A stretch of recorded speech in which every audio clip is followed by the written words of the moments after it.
দ্যুতির ডান পায়ের উরুতে সিরিঞ্জের মাধ্যমে drugs inject করল শারজিম। তারপর খানিকক্ষণ তা ঘষে ঘষে দ্যুতির শ্বাসপ্রশ্বাস দেখতে হাত দিল নাকের কাছে। নিঃশ্বাস নিচ্ছে দ্যুতি, যার দরুন উঠানামা করছে তার বুক। কি অপূর্বই না দেখতে লাগছে তাকে। খানিকক্ষণ একদৃষ্টিতে সেদিকে তাকিয়ে থালের উপরে পড়ে থাকা চুলগুলো সরিয়ে নিল খুব ধীরে। তারপর হাত বাড়ালো পায়জামার ফিতার দিকে। শূন্যতা ঘিরে ফেলেছে তাকে, অদ্ভুত এক কামনার আগুনে শরীর জ্বলে যাচ্ছে। মেঘলা আকাশ, ঠান্ডা মৃদু বাতাস গায়ে এসে লাগতেই কাঁপন ধরিয়ে দিচ্ছে। বেকনিতে দাঁড়িয়ে এ কাঁপন অনুভব করছে সামিহা। গরম খানিকটা কমে শীত শীত ভাব পড়তে শুরু করেছে। এ সময় কেন যেন খুব মনে পড়ছে গ্রামের কথা, গ্রামের মাটি, গন্ধ ও বাতাসের কথা। সকালের বাতাস, জ্যোৎস্না রাত, রাস্তা ঘেঁষে ধানক্ষেত বেয়ে আসা ঝিরিঝিরি বাতাসের কথা। শারজিম কি কখনো এসব অনুভব করেছে? করেনি হয়তো। তার সাথে একবার গ্রামে গেলেও এ নিয়ে ছিল না তার মাঝে কোনো আমেজ। পুরো একটি দিন সে কাটিয়েছিল ঘুমিয়ে ঘুমিয়ে। সকালের খাবার এখনো কেন খাওনি? মহিমা বেগমের গলার স্বরে রাস্তার দিক থেকে নজর সরিয়ে তার দিকে তাকালো সামিহা। খেতে ইচ্ছে হচ্ছে না, পেটের ভেতর কেমন যেন লাগছে। পানি বয়েল করলে যেমন হয় না, ঠিক তেমন লাগছে। কপাল কোঁচকালেন মহিমা বেগম। হঠাৎ হঠাৎ না, কাল রাতে খাবার খাওয়ার পর থেকেই এমন লাগছে। রাতে খাবার খাওয়ার কিছুক্ষণ পর যে বমি হলো, তারপর থেকেই পেটের ভেতর ভাটুর ভুটুর করছিল। রাতে তেমন কিছু না বুঝলেও সকালে নাস্তা বানানোর সময় বুঝলাম আমি খাবারের গন্ধ সহ্য করতে পারছি না। বমি বমি ভাব হচ্ছে, কিন্তু বমিও হচ্ছে না। বুক জ্বলছে কি? একদণ্ড ভেবে সামিহা বলল, কি যে খেয়াল করিনি ওভাবে। আমার মনে হচ্ছে গ্যাস ট্যাস হয়েছে, আমার সাথে এসো। একটা গ্যাসের ঔষধ খেয়ে কিছু খেয়ে নাও। আমি খেতে একদম পারবো না, বলেই উকি দিয়ে উঠল সামিহা। তবে তা উপেক্ষা করেই সামিহার হাত ধরে তাকে ডাইনিংয়ে নিয়ে এলেন মহিমা বেগম। তারপর তাকে চেয়ারে বসিয়ে এসে এগুলো ঔষধের খোঁজে নিজের ঘরের দিকে। একনাগারে কলিং বেল বেজে গেলেও খাবারের কথা ভেবে নাকমুখ কুঁচকে ফেলল সামিহা। খানিকক্ষণ চুপচাপ বসে থাকার পর চোখমুখে অজস্র ক্লান্তি নিয়ে উঠে দরজা খোলার জন্য সেদিকে এগুলো সে। শারজিম সাহেব আছেন? না, উনি তো বাসায় নেই। কোথায় গেছেন বলতে পারবেন? উনার ফোন বন্ধ কেন? উনি তো উনার বন্ধুদের সাথে কক্সবাজার গেছেন। আর ফোন বন্ধ না, উনার সিমে সমস্যা হয়েছিল, তাই সিম চেঞ্জ করেছে। নাম্বারটা দেয়া যাবে? অবশ্যই। তবে আপনি? ঠিক চিনলাম না। আমি ইশতিয়াক চৌধুরী, দ্যুতির স্বামী। এক মুহূর্তের জন্য ভ্রু কোঁচকালেও নিজেকে সামলে নিল সামিহা। ঘাড় উঁচিয়ে বলল, আমি শারজিমের ওয়াইফ। উনাকে কি দরকার আপনার? এরই মাঝে সিঁড়ি বেয়ে উপরে উঠে এলেন পল্টন থানার officer in charge Rezaul Karim. OC Shafiuddin Ahmed সহ রাজশাহীর বেশ কিছু নেতার সুপারিশে দ্যুতির অপহরণের কেসটি দেয়া হয়েছে তাদের আন্ডারেই। শারজিমের নতুন নাম্বারটি উনার কাছে আছে। উনি শারজিমের ওয়াইফ। তবে উনি বলছে শারজিম তার বন্ধুদের সাথে কক্সবাজারে ঘুরতে গেছে। ইশতিয়াকের কথায় বেশ ঠান্ডা গলায় রেজাউল করিম বললেন, চলুন ভেতরে চলুন। আতঙ্কিত হলেও তাদের ড্রয়িং রুমে বসিয়ে ভেতরে গিয়ে শাশুড়িকে খবর দিল সামিহা। ইশতিয়াক চৌধুরীকে দেখে অবাক হলেও তার সাথে আসা লম্বা চওড়া গরনের পুলিশের পোশাক পরা লোকটিকে দেখে গলা শুকিয়ে গেছে তার। আমার ছেলে কক্সবাজারে গিয়েছে, ওর রিফ্রেশমেন্টের দরকার ছিল, তাই বন্ধুদের সাথে ঘুরতে যেতে চাইলে আমি আর নিষেধ করিনি, বললেন মহিমা বেগম। উত্তরে কপাল উঁচিয়ে রেজাউল করিম বললেন, আপনার ছেলে রিফ্রেশমেন্টের জন্য কক্সবাজার না রামের বাজার গিয়েছে তা আমরা বের করে নেব, ওর নাম্বারটা দিন। দিচ্ছি, তবে এটুকু বলুন কেন? কি করেছে ও? নাম্বার।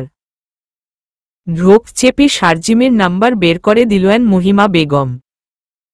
তারপর জপতে শুরু করল আল্লাহর নাম। ছেলেটি আবার কি বিপদ ডেকে আনলো ভেবে অস্থিরতা ঘিরে ফেলল তার ভেতরটায়। আপনারা কেউ কিছু বলছেন না কেন? উনি কি করেছে? আপনার স্বামী তার প্রাক্তন স্ত্রীকে অপহরণ করেছে। অসম্ভব, উনি এখন কক্সবাজারে। কিছুক্ষণ আগেই আম্মার সাথে উনার কথা হয়েছে। দরকার হলে আপনার সামনে আমি কল দিচ্ছি। কি আম্মা? বলুন না। সামিহার কথার সাথে তাল মিলিয়ে মহিমা বেগম বললেন, হ্যাঁ, কিছুক্ষণ আগেই কথা হয়েছে। সে কথা উপেক্ষা করে ফোন বাড়িয়ে ধরলেন রেজাউল করিম। শারজিমের নাম্বার পাবার সাথে সাথেই তার টিমকে লোকেশন ট্র্যাকের জন্য পাঠিয়ে দিয়েছিলেন তিনি, যার ফলাফল এখন তার হাতে। সি লোকেশন দেখাচ্ছে ফরিদপুর। ফরিদপুরে কক্সবাজার নামে কোনো বিচ খুলেছে নাকি? কবে খুলেছে? কোথায় খুলেছে? ইশতিয়াক সাহেব, আপনি জানেন? বা গিয়েছিলেন কখনো? নীরব হয়ে পড়ল মহিমা বেগম এবং সামিহা। রেজাউল করিম আবারও বললেন, আমি শারজিমকে কল করে ডাকব আর ট্র্যাককৃত জায়গায় আমার ফোর্স পাঠাব। আমরা আসলে কোনো ঝুঁকি নিতে চাইছি না, কারণ এই লোক আন্দাজ করতে পারলে এবং সে সময় আপনার স্ত্রী উনার আশেপাশে থাকলে চাল উল্টে যেতে পারে। তাই আমরা উনাকেই এখানে ডাকব। কিভাবে? আপনি ডাকলেই উনি আসবে কেন? ইশতিয়াকের প্রশ্নের বিপরীতে ম্লান হাসলেন রেজাউল করিম। তারপর পকেট থেকে একটি ফোন বের করে ডায়াল করল শারজিমের নাম্বারে। পাক্কা 3 বারের মাথায় কল রিসিভ করল শারজিম। ঘুম জড়ানো কণ্ঠ নিয়ে সে বলল, হ্যালো, কে বলছেন? আমি রফিক। স্যার, আপনি কোথায়? খালাম্মা অসুস্থ হয়ে পড়ছে। রফিক কে? স্যার, আপনি আমাকে চিনবেন না। আমাদের হাসপাতালেই খালাম্মাকে আনা হয়েছে। ম্যাডাম ছোট মানুষ তো, খুব ঘাবড়াই গেছে। আপনি কি আসতে পারবেন? খালাম্মার অবস্থা ভালো না। কোনো হাসপাতাল? আর তোমার আশেপাশে সামিহা থাকলে ওকে দাও। সামিহাকে ইশারা করে ফোন লাউডস্পিকারে দিলেন রেজাউল করিম। ওপাশ থেকে শারজিম এলোমেলো সুরে বলল, হ্যালো, শুনতে পাচ্ছ? আম্মার কি হয়েছে? হাসপাতালে কেন? হ্যাঁ, আম্মার কি হয়েছে? আপনি চলে আসুন। কেঁদে উঠল সামিহা। বিশ্বাস হচ্ছে না তার, বিশ্বাস হচ্ছে না শারজিমের উপর দেয়া এসব নিচু দোষকে। তার মন বারে বারে বলছে শারজিম কখনোই করতে পারে না এমন বাজে একটি কাজ। বাড়িটি দোতলা, সবুজ রঙের।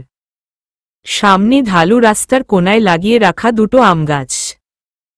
গাছের দিকে নীরবে খানিকক্ষণ তাকিয়ে বসে রইল ইশতিয়াক। গাড়িতে বসে অপেক্ষা করতে তার দম বন্ধ হয়ে আসছে। বুকের ভেতরটায় দরাম দরাম আওয়াজে ডেকে যাচ্ছে দুতির নাম। মেয়েটি ঠিক আছে তো? ফরিদপুরে আসা ফোর্সের সাথে দুতির সন্ধানে ইশতিয়াক এলেও দোতলা সেই বাড়ি থেকে মিলল না তার সন্ধান। পরিবর্তে পাওয়া গেল বয়স্ক এক লোককে। নাম তার সুরুজ মিয়া। কাজ করে পৌরসভা অফিসে। রোজ ভোরে রাস্তা পরিষ্কারের পর সে বাড়িতে বাড়িতে কাজ করে বেড়ায়। কিছুদিন আগে শারজিমের কথায় এ বাড়িতে কাজ শুরু করেছেন। ভাত তরকারি রান্না, কাপড় চোপড় ধোয়াসহ বাড়ির প্রায় সব কাজে তিনি করেন। জিজ্ঞাসাবাদের জন্য তাকে তুলে নিয়ে আসা হল ফরিদপুর থেকে। ইশতিয়াকের অস্থিরতা ক্রমশ বৃদ্ধি পাচ্ছে দেখে তার দিকে এক গ্লাস পানি এগিয়ে দিলেন রেজাউল করিম। তবে সেদিকে নজর না দিয়ে ইশতিয়াক বলল, আপনারা এত কাঁচা প্ল্যান কেন করলেন? এখন তো ও সাবধান হয়ে যাবে। তা ঠিক আছে, তবে ঠিক কিভাবে উনি বিষয়টিতে অবগত হলো তা বেশ ভাবাচ্ছে আমায়। এখন মনে হচ্ছে উনি গভীর জলের মাছ। বেশ প্ল্যান প্লট সাজিয়েই মাঠে নেমেছে।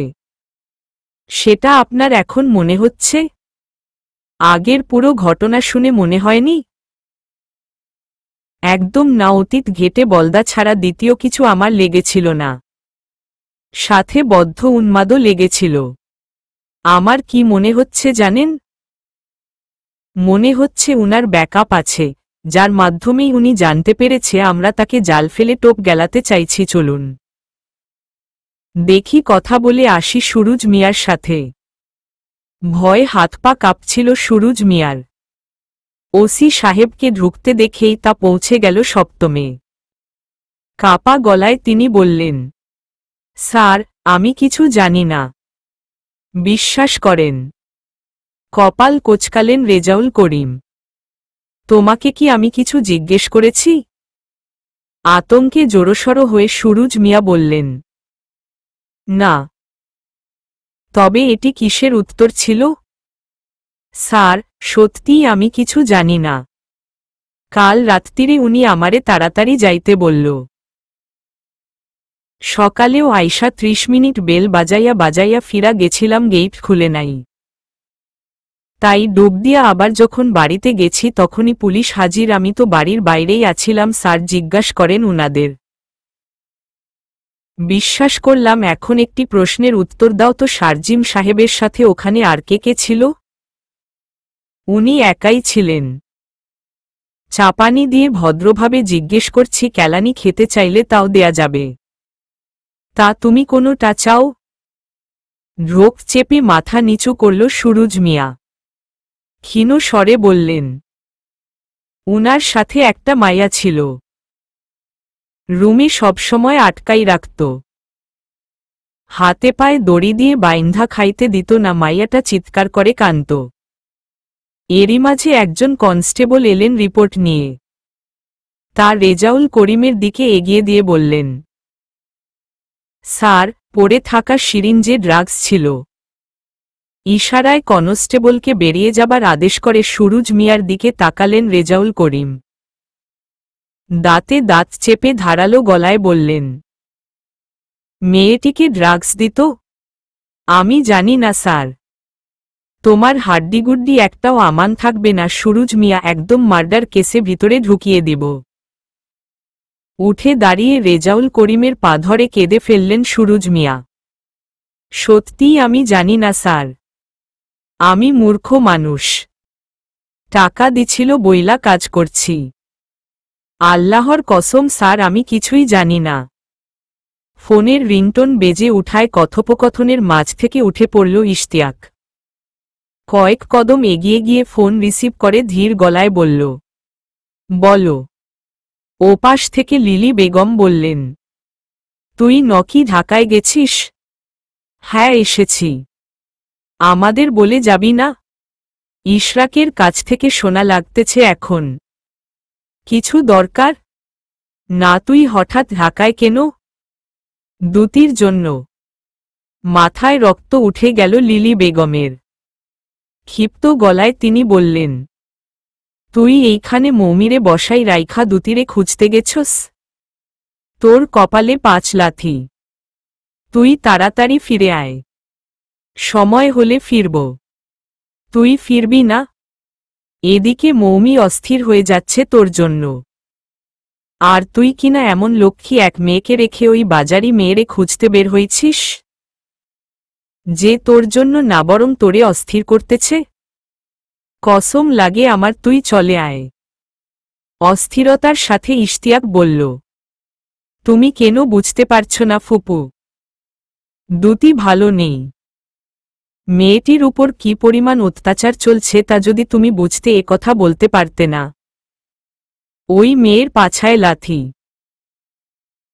শোন, আজ রাতের মধ্যে তুই ওই মেয়েকে খোঁজা বন্ধ করে রাজশাহী না এলে আমার মরা মুখ দেখবি। শুনেছিস কি বলেছি? মরা মুখ মরা মুখ। লিলি বেগমের হুমকি ধামকি চলার পরও 3 দিন ঢাকায় থাকার পর রাজশাহী ফেরার সিদ্ধান্ত নিল ইশতিয়াক। এখানে থেকে তার কোনো লাভ হচ্ছে না, না কোনো খোঁজখবর মিলছে দুতির। প্রথম দিন যেভাবে রেজাউল করিম কেসকে নিয়ে সিরিয়াস ছিলেন, দিন বাড়ার সাথে সাথে তাও কমছে। কেমন যেন মিয়ে পড়েছেন তিনি। আজ সকালেই একবার থানায় গিয়েছিল ইশতিয়াক। রেজাউল করিমের সাথে দেখা করতে চাওয়ায় তাকে চাবিস্কুট দিয়ে ঘণ্টাখানেক বসিয়ে রেখেছিলেন।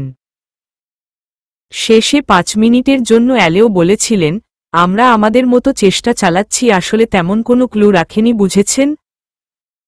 শারজিম সাহেব সতর্ক হয়ে গেছে। সময় লাগবে, আপনি বরং রাজশাহী ফিরে যান।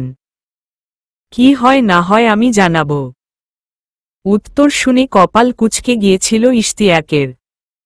হতাশ মনে ভেবেছিল, কি এমন হলো একদিনের ব্যবধানে? তবে কি শারজিম তার পাওয়ার কাজে লাগাচ্ছে? দীর্ঘশ্বাস ফেলে রিকশা থেকে নেমে ভাড়া মিটিয়ে 10 তলা বিল্ডিংয়ের দিকে পা বাড়াল ইশতিয়াক।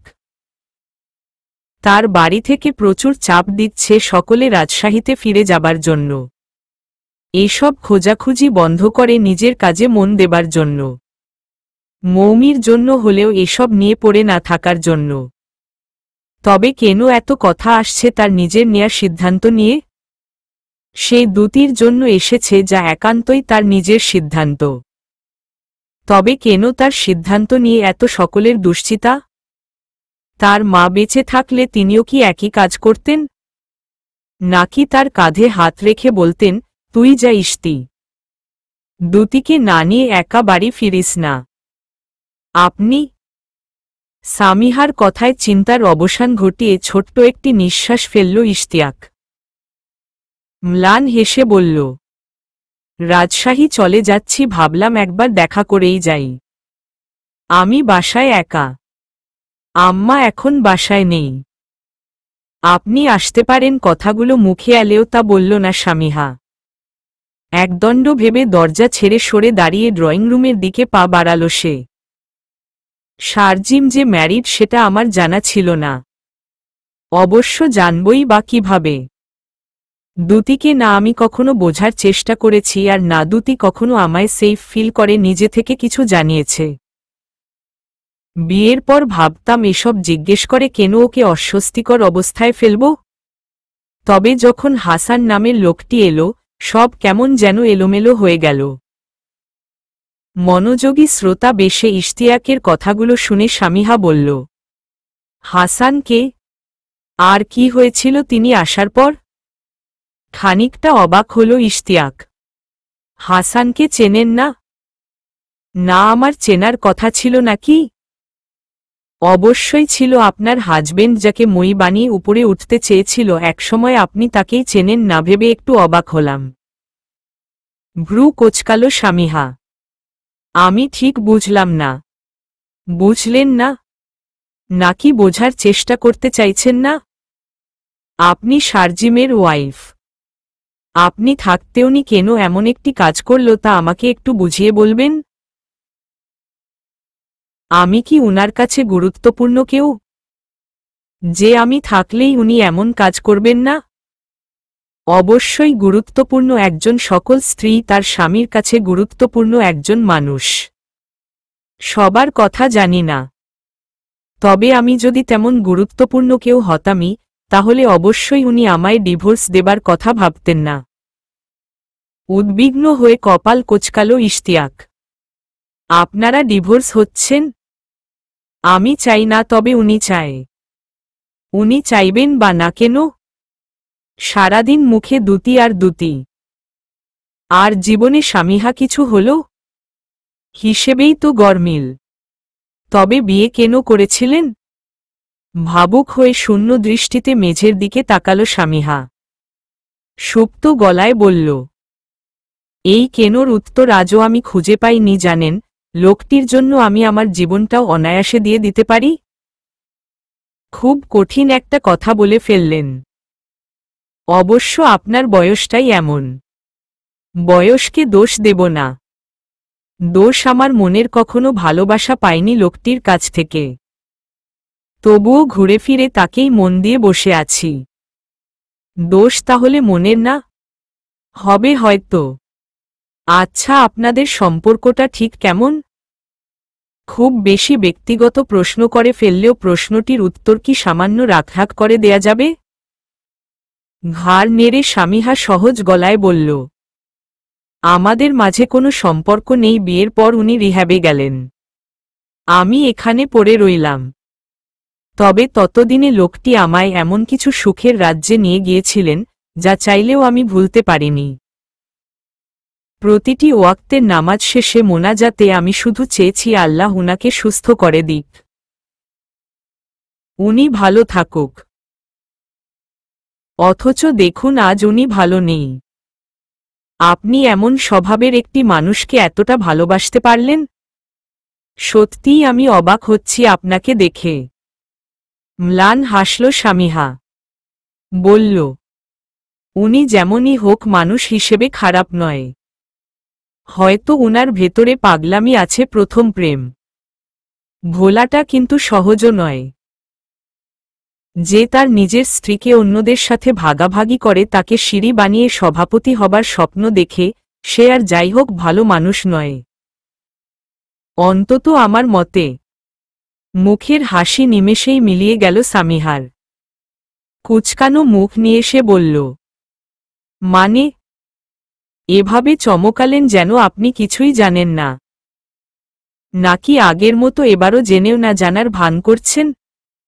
আপনি কিসের কথা বলছেন? একটু পরিষ্কার করে বলবেন। আপনি সত্যিই কিছু জানেন না? না। মেয়েটির বয়স অল্প, কথাবার্তা পরিষ্কার হলেও চলাফেরায় গ্রাম্যভাব স্পষ্ট। তবে কি শারজিম গ্রামের একটি সহজ সরল মেয়ের কাছ থেকে সবকিছু লুকিয়ে গেছে? নয়তো কোনো মেয়ের বাবা এমন ছেলের হাতের তার মেয়েকে তুলে দেবেন? এক মুহূর্ত ভাবল ইশতিয়াক, তারপর সিদ্ধান্ত নিল সামিহাকে সবটা খুলে বলার। সূর্যের আলো উদয় হওয়ার সাথে যেভাবে ধীরে ধীরে চারিদিকের অন্ধকার কেটে যায়, আলো ফোটে ঠিক সেভাবেই সামিহার চোখের সম্মুখে জমা ঘন কালো আধার কেটে যেতে লাগল। চোখজোড়া বেয়ে গড়িয়ে পড়ল অশ্রুর স্রোতধারা। কার জন্য তার এই চোখের পানি?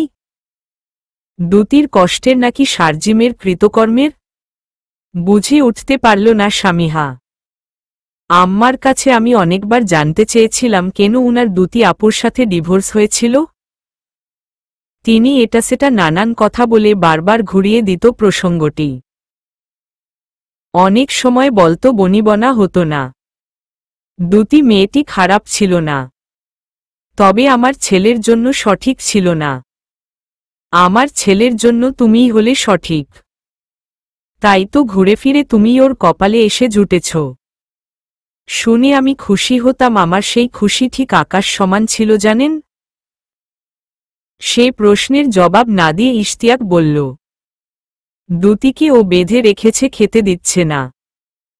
সিরিঞ্জে ড্রাগসও পাওয়া গেছে, বুঝতে পারছি না শারজিমের মোটিভটা কি। ইশতিয়াকের কথা শেষ না হতেই সামিহার মনে পড়ে গেল দুতির শারজিমকে দেখতে আসার দিনটির কথা। দুজনে কথা বলছিল, শারজিম মাফ চাইছিল, তবে দুতি তা মানতে নারাজ ছিল। এবং কথার মাঝখানেই শারজিম অসুস্থ হয়ে পড়েছিল। কি এমন বলেছিল দুতি? আমাদের মেয়ে যখন জানতে পারবে তার বাবা তারই মাকে কিভাবে অন্যের বিছানায় ঠেলে দিয়েছে একটি পদের লোভে, তখন সে খুব গর্ববোধ করবে। এমন কিছু কি বলেছিল? হ্যাঁ বলেছিল, তবে তখন সে শারজিমের শ্বাসকষ্ট নিয়ে এতটাই অস্থির হয়ে পড়েছিল যে কথাগুলো কানে এলেও তা নিয়ে ভাবার প্রয়োজন বোধ করেনি। এমনকি পরেও এ বৃষ্টি একবারের জন্যও মাথায় আসেনি তার। এক মুহূর্তের জন্য যেন বুকের ভেতর ঝাঁঝরা হয়ে গেল সামিহার। এই বুঝি বিশ্বাস? এই বুঝি ভালোবাসা? উফ, ভুল মানুষকে ভালোবাসার যন্ত্রণা এতটা তীব্র কেন? চোখজোড়া মেলতেই আলোর তীব্রতা সহ্য করতে না পেরে চোখজোড়া বুজে ফেলল দুতি।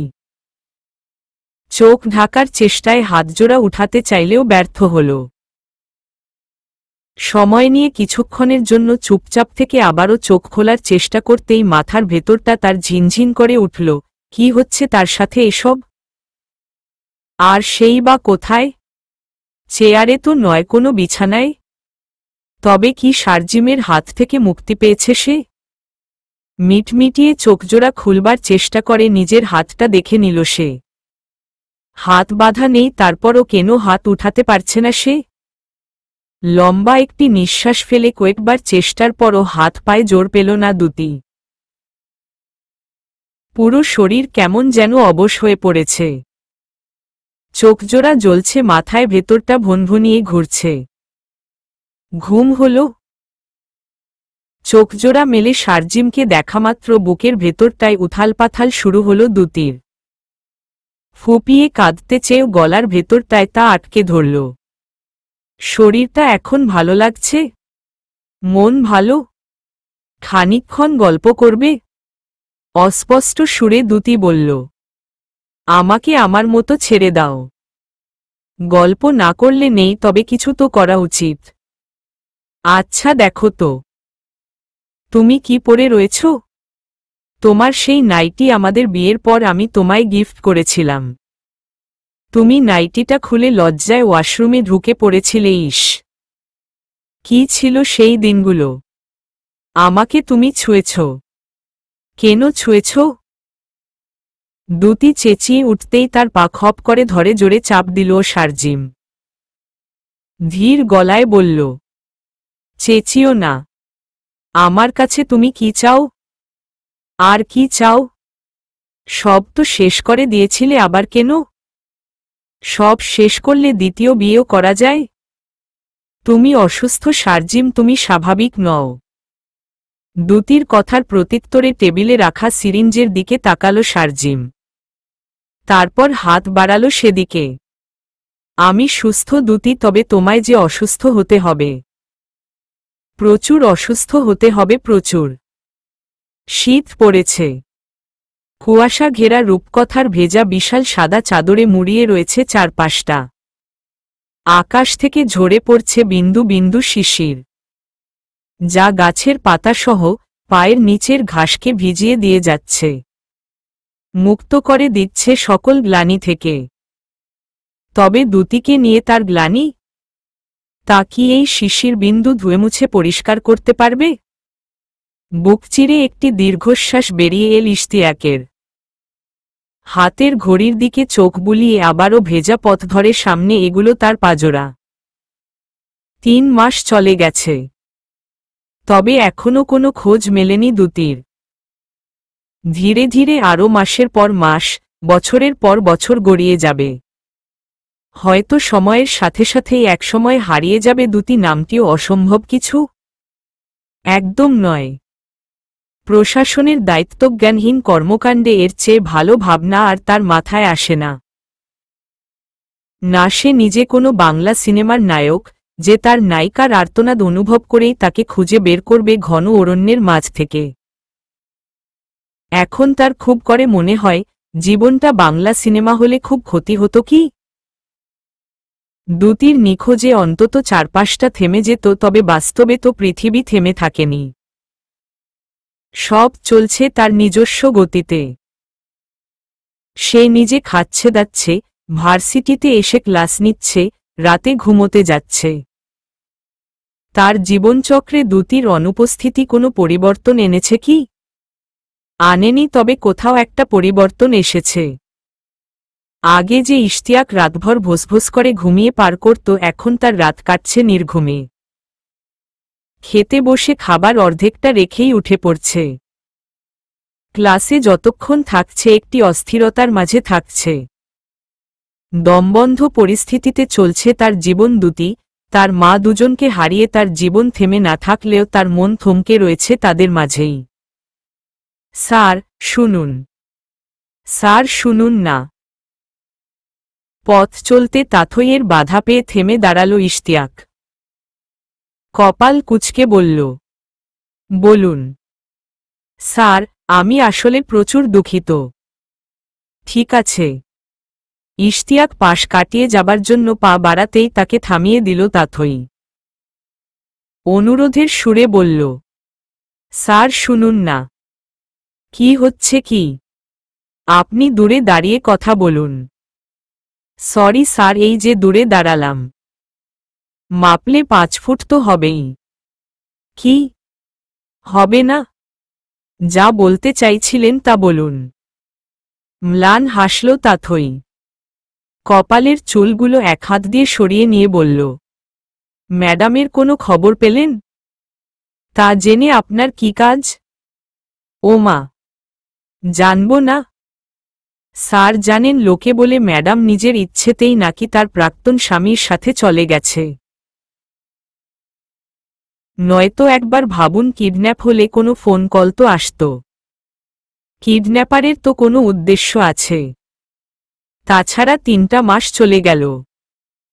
কিডন্যাপার 3 মাস তাকে শুধু শুধু পালবে কেন? আর ম্যাডামই বা তার কাছে চুপেচাপে থাকবে কেন? বিরক্ত হল ইশতিয়াক। যা জানেন না তা নিয়ে কথা বলবেন না। তবে যা জানি না তা আমাকে জানান, আমি জানতে চাই। আপনি বড্ড বাজে বকছেন। না না স্যার, আপনি ভুল বুঝছেন আমায়। আমি কিন্তু আমার মনের কথা বলিনি। লোকে যা বলছে তাই। তাথইকে কথা শেষ করার সুযোগ না দিয়ে ইশতিয়াক বলল, যাদের কথা তাদের মাঝেই থাকুক। নাকি অন্যদের কাছে ছড়ানোর জন্য আপনাকে টাকা দিয়ে রেখেছে? নয়তো তবে কেন এসব নিয়ে আপনার এত আগ্রহ? পড়াশোনায় মন দিন, সিজিপিএ দেখলাম তো। হাতের নখ খোঁচাতে শুরু করল তাথই। তেমন কিছু নয়ই, মানে আমি বলছিলাম ম্যাডাম যদি আর কখনোই ফিরে না আসে। তবে ফিউচার প্ল্যান না মানে তাকে ভেবে নিজের জীবনটা নষ্ট করবেন না প্লিজ।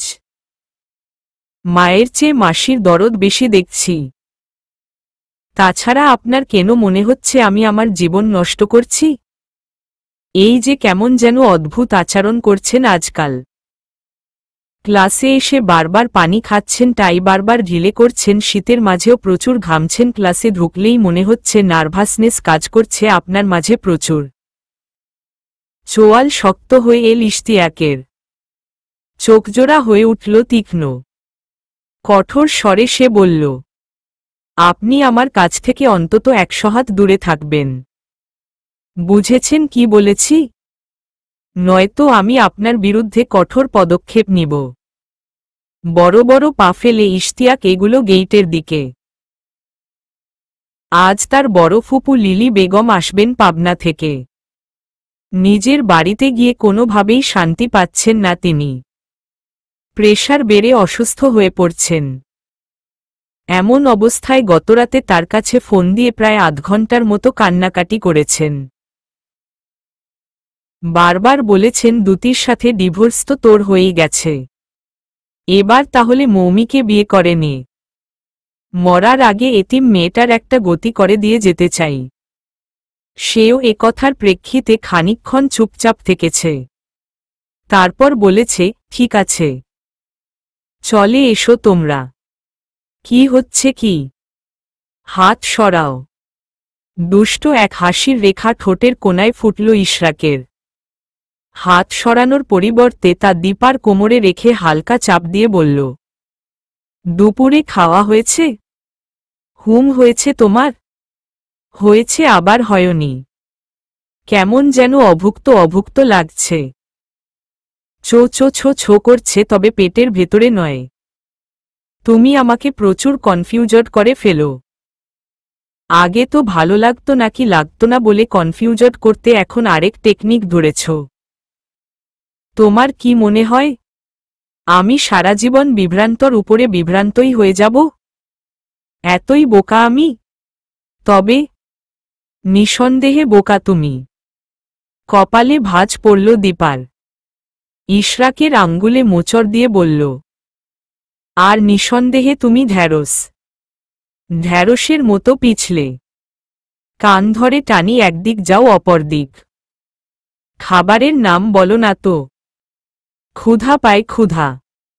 ব্যাটা গোপাল ভাঁড় আমার। দুপুরে না খেয়ে বেরিয়েছ কেন? ওদিকটায় যাবে? ফুচকা খাবে? না বাবা, খাবো না। ওসব মেয়েলি খাবার খেলে আমি বাঁচব না। ফুচকা মেয়েলি খাবার? যত সব ঢং। তো ছেলেমি খাবার তাহলে কোনোটা? মুখ খুলে শব্দ করে হাসতে শুরু করল ইশরাক। ছেলেমি? হা হা, ছেলেমি। ছেলেমি খাবারের নাম শুনতে চাও? তবে শুনো, ছেলেমি খাবার হলো সিগারেট। তো সেসব খেয়েই ক্ষুধা মেটাও না। আমি যাচ্ছি। সবসময় হাসি সব পরিস্থিতিতেই কি হাসি মানায়? উঠে দাঁড়ালো দীপা। তার প্রিয় পদ্মার পার হিমেল বাতাসে উদাস প্রকৃতির উদাসীনতা ঢেকে নেয়। জড়িয়ে দেয় হাস্যজল এক বালির চাদরে। দীপার উদ্বিগ্নতা বুঝেই তার হাত আঁকড়ে ধরল ইশরাক। একটানে নিজের পাশে বসিয়ে বলল, আর হাসব না? বাসার অবস্থা বলো। সবাই ভালো? লম্বা একটি শ্বাস ফেলে ইশরাকের দিকে তাকালো দীপা। কেউ ভালো নেই। বাইরের সবাই ভাবে আপু নিজের ইচ্ছেতে পালিয়েছে। কিন্তু তুমি, আমি তো জানি এসব মিথ্যে বলো। জানি না? জানি। বাবা ভালো নেই। সারাদিন ঘরের ভেতরে বসে থাকে। আর অদ্ভুত সব পাগলাটে আচরণ করে। ওদিকে ছোট ভাবির সাথে মার ঝামেলা। আমাদের শান্তির বাড়ি আর বাড়ি নেই। বাড়িতে যতক্ষণ থাকি কেমন যেন দমবন্ধ দমবন্ধ লাগে। তো থাকার কি দরকার? চলে এসো আমার বাড়িতে। এভাবে বলছো যেন খুব সহজ। আপুকে নিয়ে যে জট পেকে আছে তাতে এসব ভাবা আর এভারেস্ট জয় করা একই কথা। খুব কঠিন কি? এমনিতেই তুমি বিহনে ঘুম আমার পলায় যায়। ইশরাকের কথায় ভ্রু কোচকালো দীপা। বিরক্ত সুরে বলল, আবার হাত? কি সমস্যা? দেখা করতেই এলেই কোমরে হাত, পেটে হাত, এখানে হাত, ওখানে হাত। কি করব? প্রথম দিনেই যে ডোজ দিয়েছ তাতে তুমি পাশে থাকলেই তাপমাত্রা হাই হয়ে যায়, প্রেশার বেড়ে যায়, অসুস্থ লাগে। মাঝে মধ্যে মনে হয় স্ট্রোক করে কাইতো হয়ে পড়ে আছি। সবসময় লুচ্চামি? লুচ্চামির উপর পিএইচডি করে এসেছ নাকি? দীপা নাক সিটকোতেই তার নাক টেনে ধরল ইশরাক। করে এলে মন্দ হতো না। তাছাড়া একটা মাত্রই প্রেমিকা। তাকে খাবো, তার সাথেই লুচ্চামি করব। নাকি তুমি চাও এসবের মাঝে তৃতীয় কাউকে টানি? অবশ্য টানলে মন্দ হয় না। দেখো তো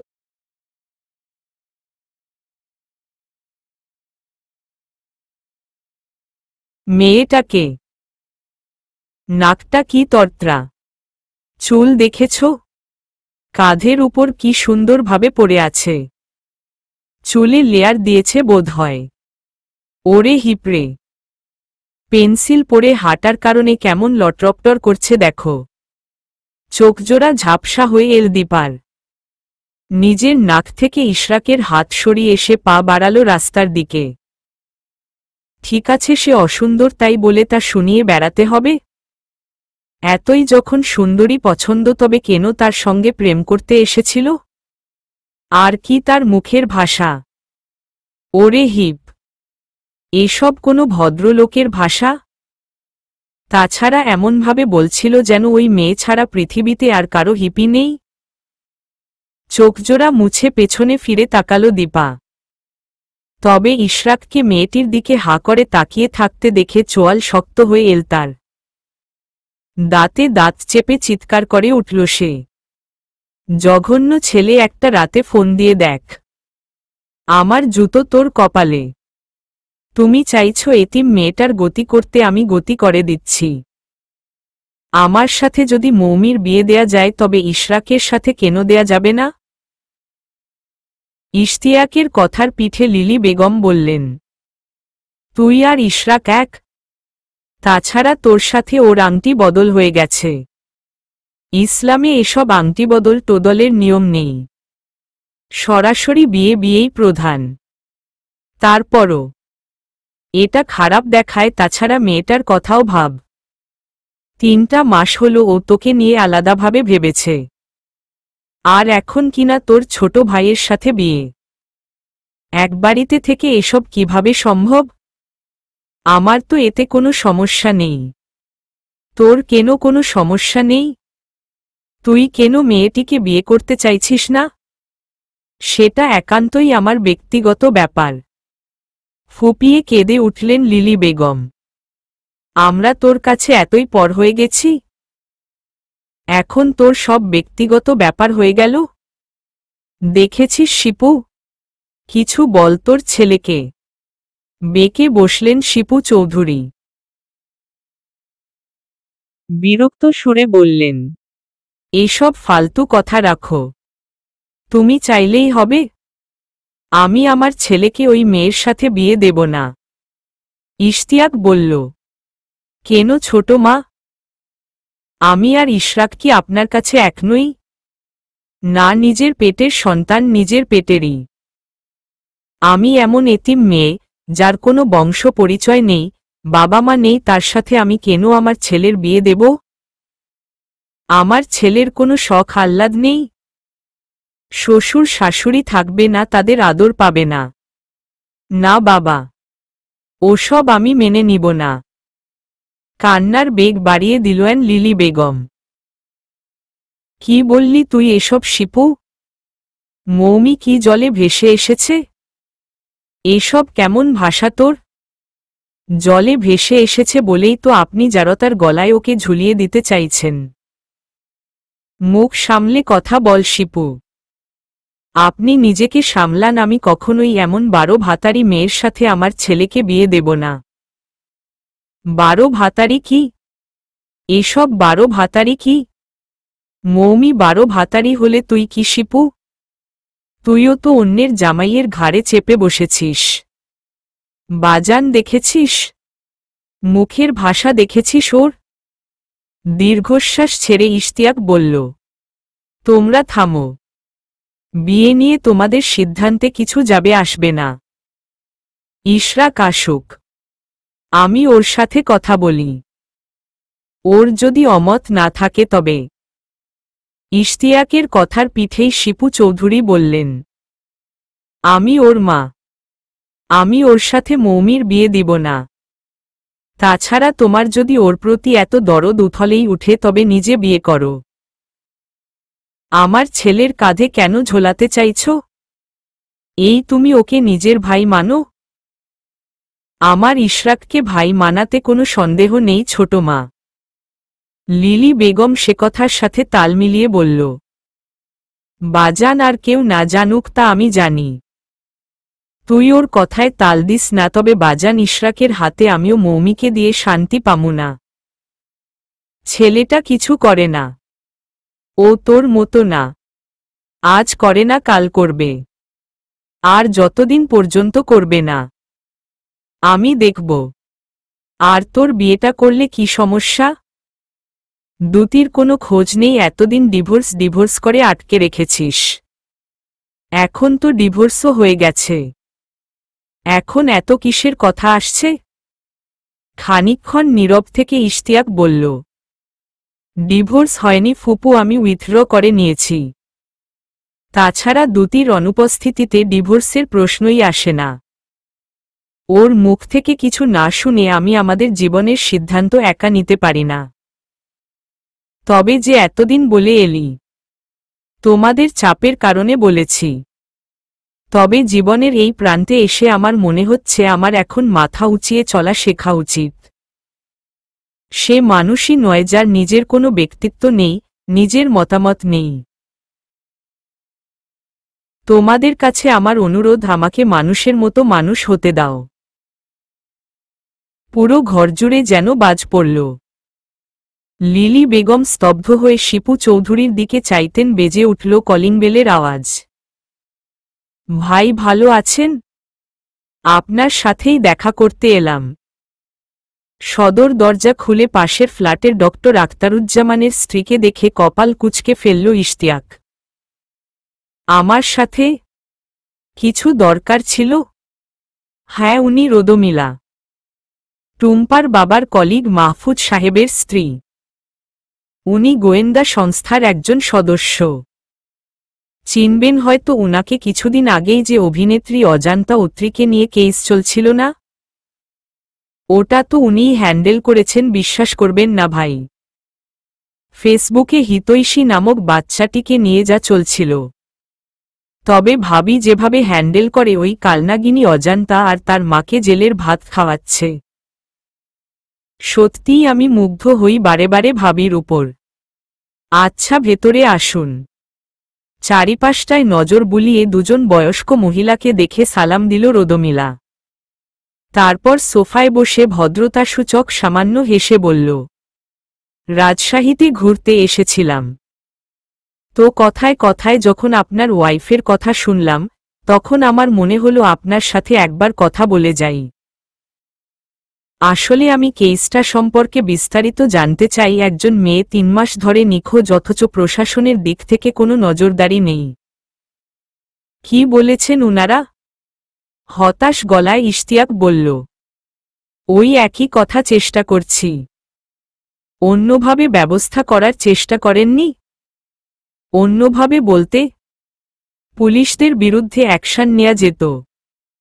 পুলিশদের বিরুদ্ধে কোথায় থেকে অ্যাকশন নেব? আপনারা তো আইনের লোক, আপনারা তো ভালো জানবেন বিষয়গুলো। ইশতিয়াকের তাচ্ছিল্যের সুরে বলা কথাগুলো শুনে একদণ্ড ভাবল রোদমিলা। দেশটা যাচ্ছে কোথায়? যে আইনের উপর মানুষের আস্থা রাখার কথা, সেই আইনকেই আজ মানুষ তাচ্ছিল্যের সাথে দেখছে। কপাল কুঁচকে ফেলল সে। উদ্বিগ্ন গলায় বলল, কোন থানার আন্ডারে আছে কেসটি? পল্টন থানা। মানে রেজাউল করিম ভাইয়ের আন্ডারে? গ্রেট।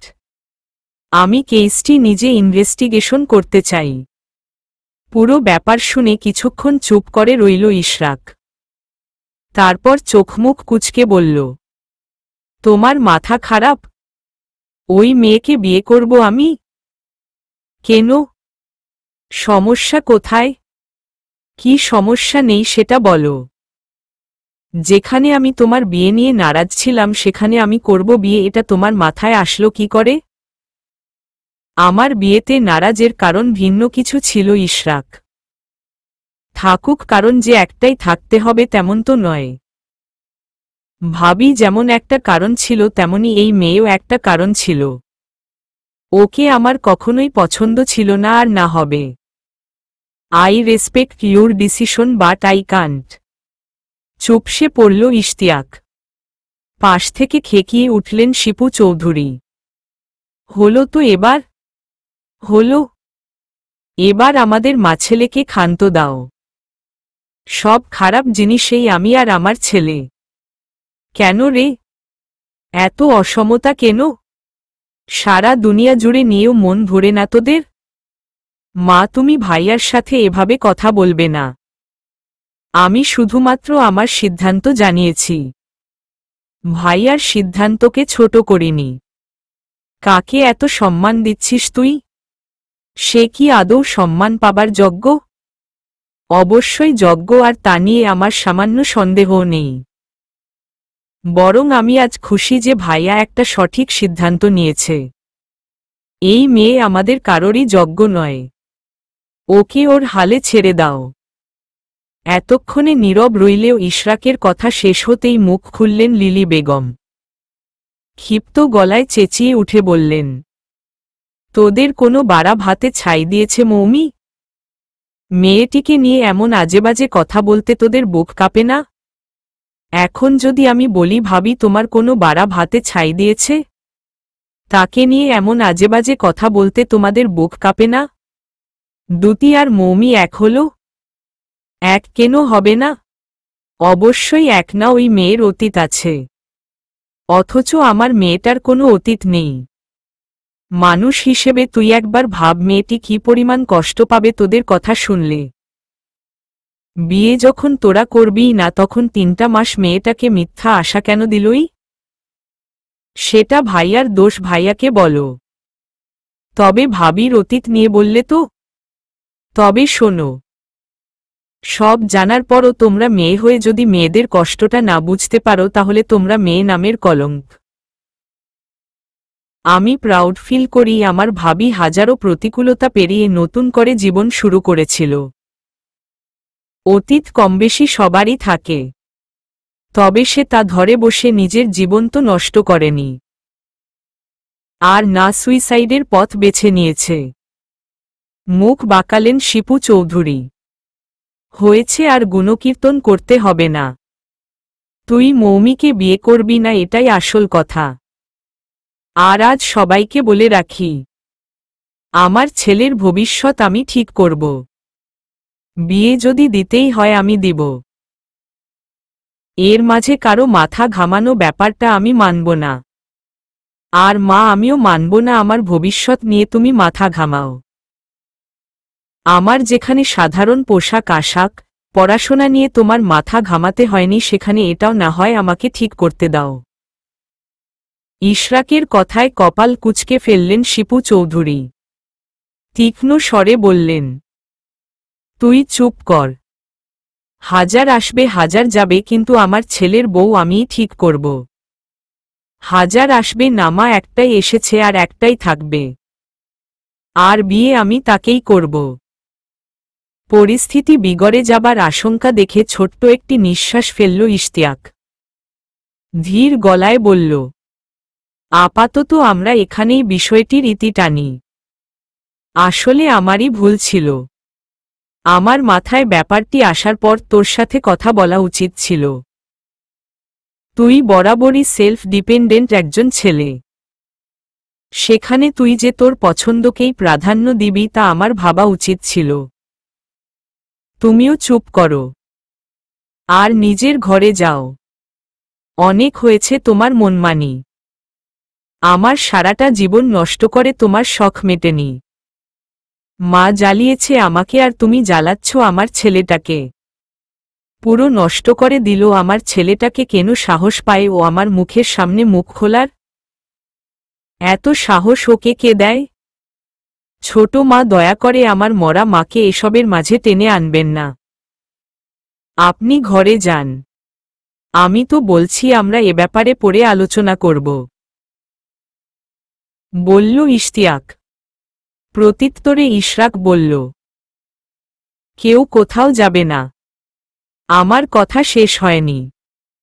তো যা বলছিলাম, বিয়ের কথা যখন উঠেছেই আমি দীপাকে বিয়ে করতে চাই। ভ্রু কোঁচকালো ইশতিয়াক। দীপা? কোনো দীপা? ভাবির বোন। পুরো পরিস্থিতি বুঝে উঠতে খানিকটা সময় নিলেন শিপু চৌধুরী। এরই মাঝে চেঁচিয়ে উঠলেন লিলি বেগম, তোগো দুই ভাইয়ের ঘাড়ে কি ভূত চাপছে? নাকি ওই বাজারি বাড়ির মেয়ে ছাড়া দ্বিতীয় কোনো মেয়েকে তোদের চোখে পড়ে না? সেকেন্ড অপশন চোখে পড়ে না ফুপু। বেলেহাজের মতো কথা বলিস না। আল্লাহ গো আল্লাহ, এই মেয়েগুলান কি জাদু করল আমার দুই ছেলেরে? বললেন লিলি বেগম। ওদিকে ঢোক চেপে ছেলের দিকে এগিয়ে আসলেন শিপু চৌধুরী। অবিশ্বাসের সুরে বললেন, আমার কসম লাগে ইশরাক, তুই আমাকে এ কি শোনালি? আমি ওকে নিয়ে সিরিয়াস মা, তুমি ছাড়তে বলায় আমি ওকে ছেড়ে দেব এমন ব্যক্তিত্বের ছেলে কিন্তু আমি নই। 100 বার ছাড়বি, 1000 বার ছাড়বি, আমি তোর মা। আমি বললে তুই ওকে ছাড়তে বাধ্য।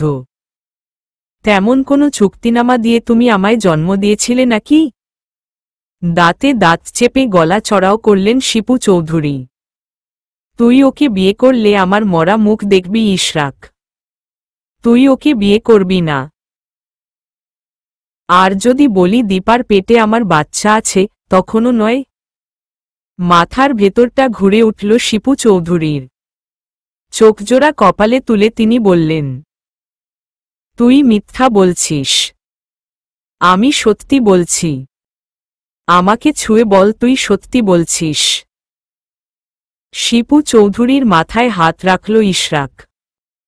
শান্ত গলায় বলল, সত্যি বলছি। এতবার বারকল কেন দিচ্ছ? খুব তো সে সময় তাকিয়েছিলে। যাও না এখন তাকেই কল করো। করব তাকে কল? ভেবে বলছো তো? মানে? তুমি নাম্বারও নিয়ে এসেছো নাকি? এই ইশরাকের কারোর কাছে নাম্বার চাইতে হয় না, সবাই সেধে সেধে এসে নাম্বার দিয়ে যায়। কথা ক্লিয়ার নাকি ভেজাল আছে? কচু আছে শোনো না, আমার প্রচুর অস্বস্তি হচ্ছে। 2টা মাস হলো পিরিয়ড হচ্ছে না। রিপোর্ট কি সত্যিই নেগেটিভ? হ্যাঁ, মিথ্যা কেন বলবো? আচ্ছা শোনো, ভাইয়া এসেছে, আমি একটু পর কল দিচ্ছি। ফোন রেখে উঠে বসল ইশরাক। ইশতিয়াক ঘরে ঢুকে একটি চেয়ার টেনে তাতে বসে বলল, কে? দীপা? হ্যাঁ। কবে থেকে এসব চলছে? সেদিন আমার সামনে কিছু কিছু হলো, তবে মাথায় ঢুকল না। বালিশ উঠিয়ে কোলের মাঝে নিল ইশরাক। উৎসাহী কণ্ঠে বলল, বেশি না 3 মাস। ওই তো ও বলল। আমি বিভ্রান্ত করলাম। তারপর ও সামান্য ভাব নিল, আমি আরেকটু বিভ্রান্ত করলাম। তারপর ও কেঁদে দিল। আমার যেন কি হয়ে গেল। কপাল কুঁচকে ফেলল ইশতিয়াক। ওসব রাখো। কিন্তু 3 মাস? মাত্র 3 মাসের প্রেম? 3 মাস মাত্র হলো? খুব বেশি নাকি? এই তবে কি আমি যা ভাবছি সেটাই? তুমি কি ভাবছ? প্রেগন্যান্সির ব্যাপারটা কোনোভাবে মিথ্যে নয় তো? উহু। সামান্য আশার আলো পেলেও ইশরাকের কথায় আবারও হতাশ হল ইশতিয়াক। চোখমুখ কুঁচকে বলল, 3 মাসের প্রেমেই এসব? অসম্ভব কিছু। ভালোবাসার মতো ভালোবাসলে যেদিন প্রেম করব তার পরের দিনই বাচ্চার বাপমা হওয়া কোনো ব্যাপার না। আশ্চর্য, তোর সামান্য গিল্টি ফিল হচ্ছে না? তুই কি ভাবছিস তুই যা করেছিস তা খুব গর্বের কাজ? গর্বের হবে না কেন? আমি বাবা হচ্ছি, দীপাকে মা বানিয়ে দিচ্ছি, তোমাকে চাচা বানাচ্ছি, মা বাবাকে দাদা দাদি বানাচ্ছি। আর কি চাও তোমরা? আর বিয়ে?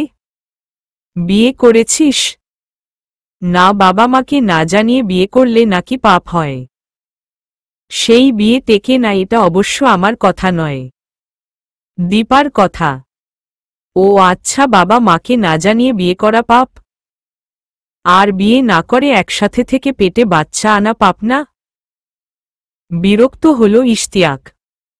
তবে তা পাত্তা না দিয়ে ইশরাক বলল, আশকো হার লাস্ট কিছু দিন হলো আমাকে জ্বালিয়ে মারছে।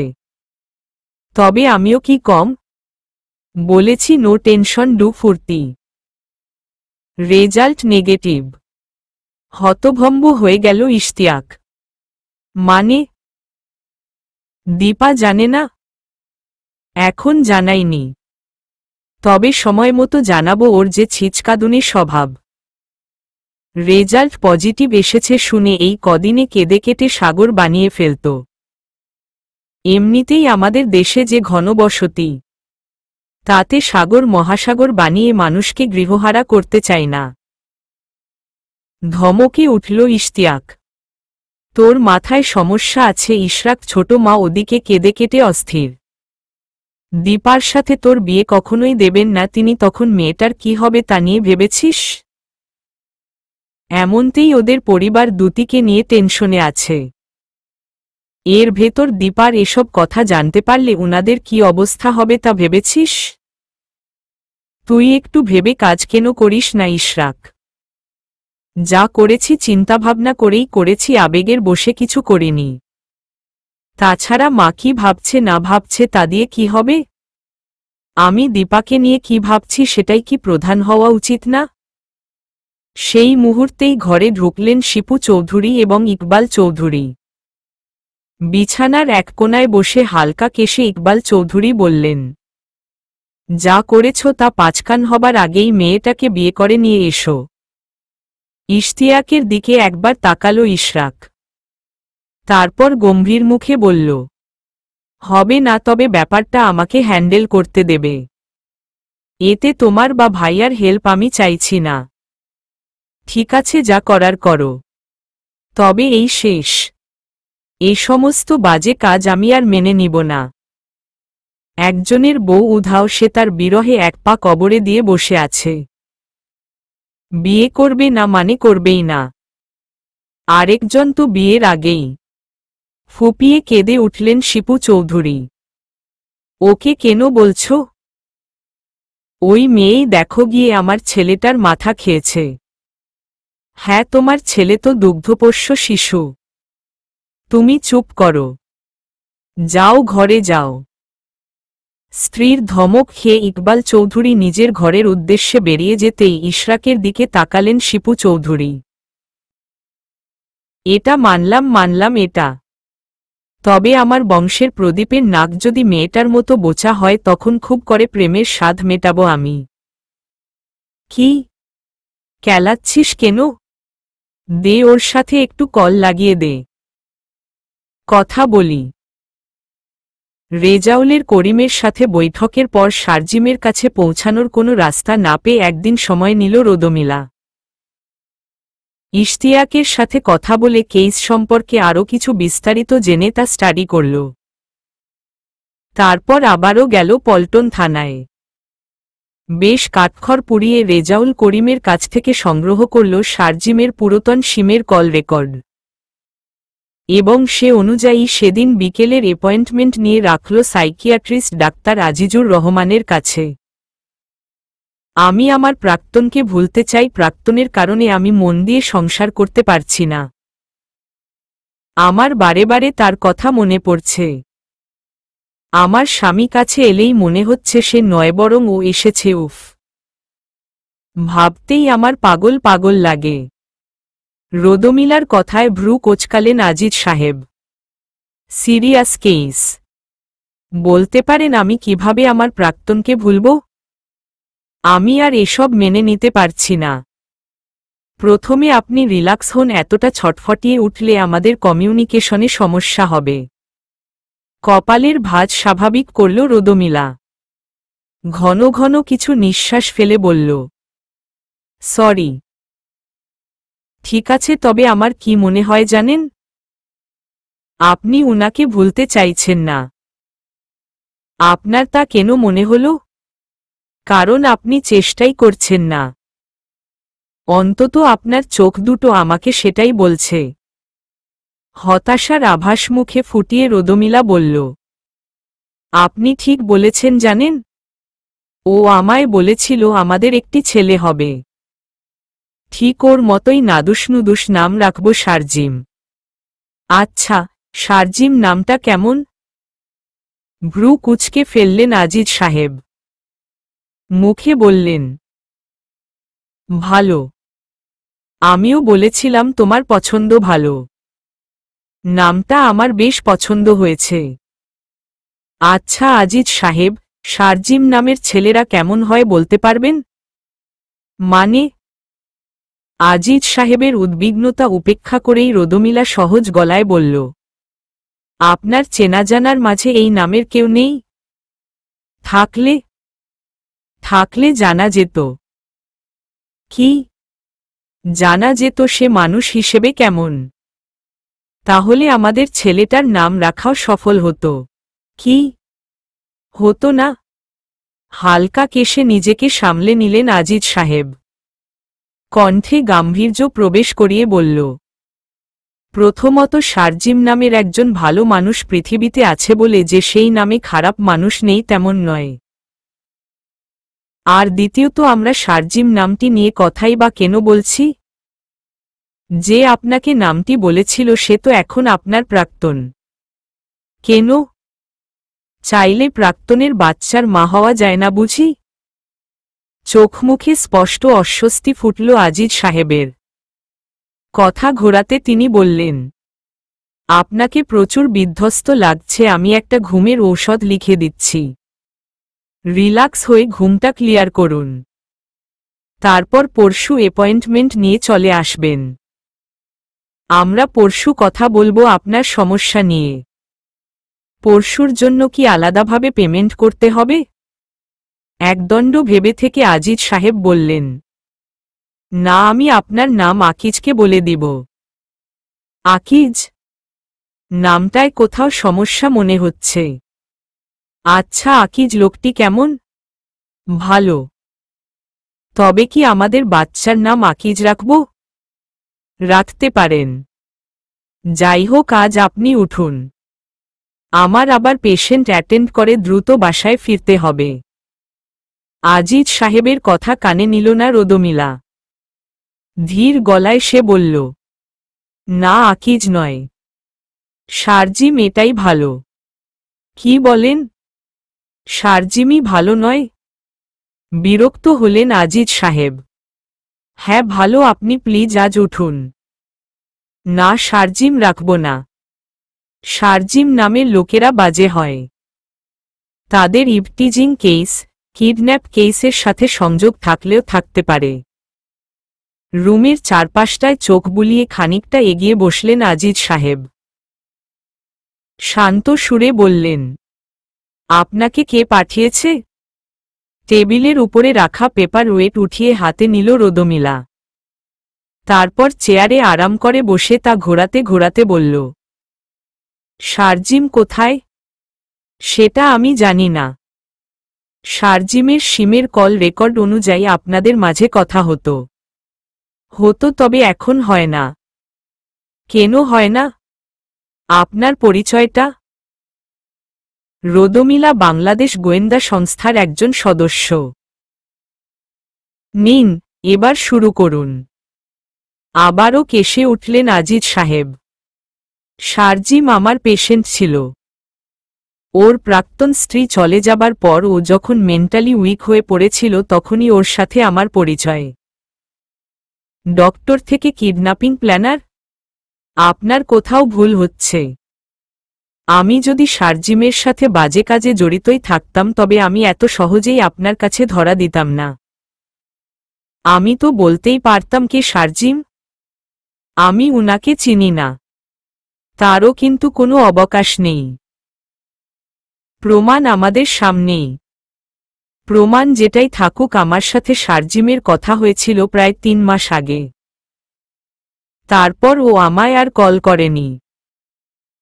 আপনি চাইলে আমার কল লিস্ট চেক করে দেখতে পারেন।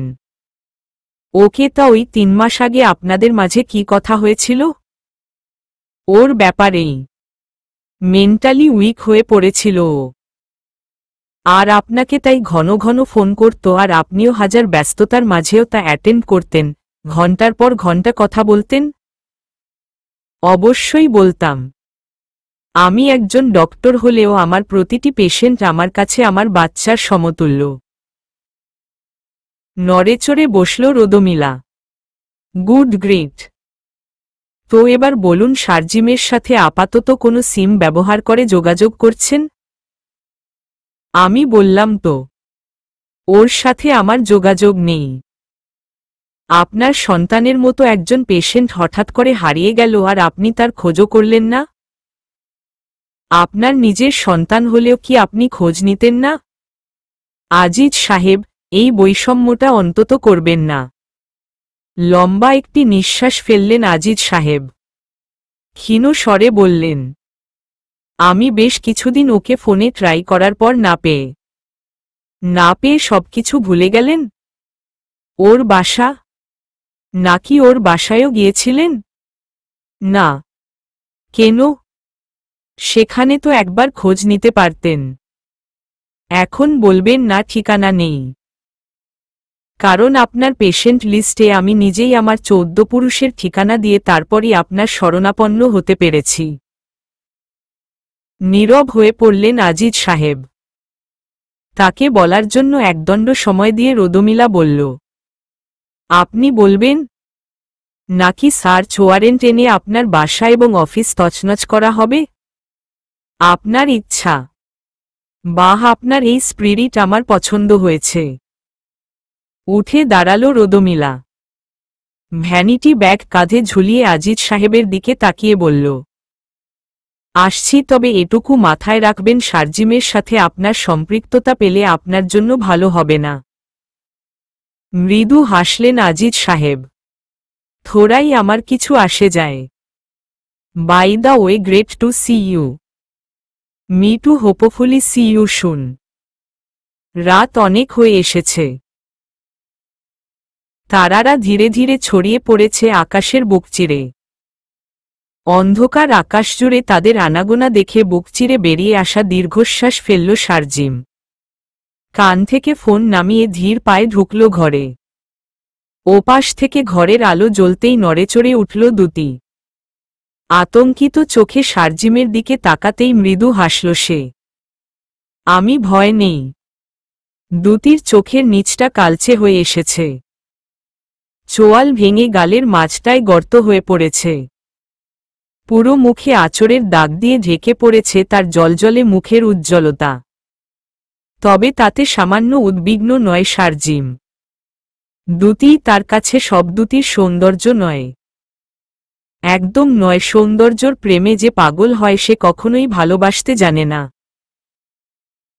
ভালোবাসার মতো মনই তার নেই। ঠোঁটে মুখে হাসির ঢেউ নিয়েই দুতির পাশে শুয়ে পড়ল শারজিম। এক হাত দিয়ে তাকে টানতেই তার বুকের ভেতর কুঁকড়ে গেল দুতি।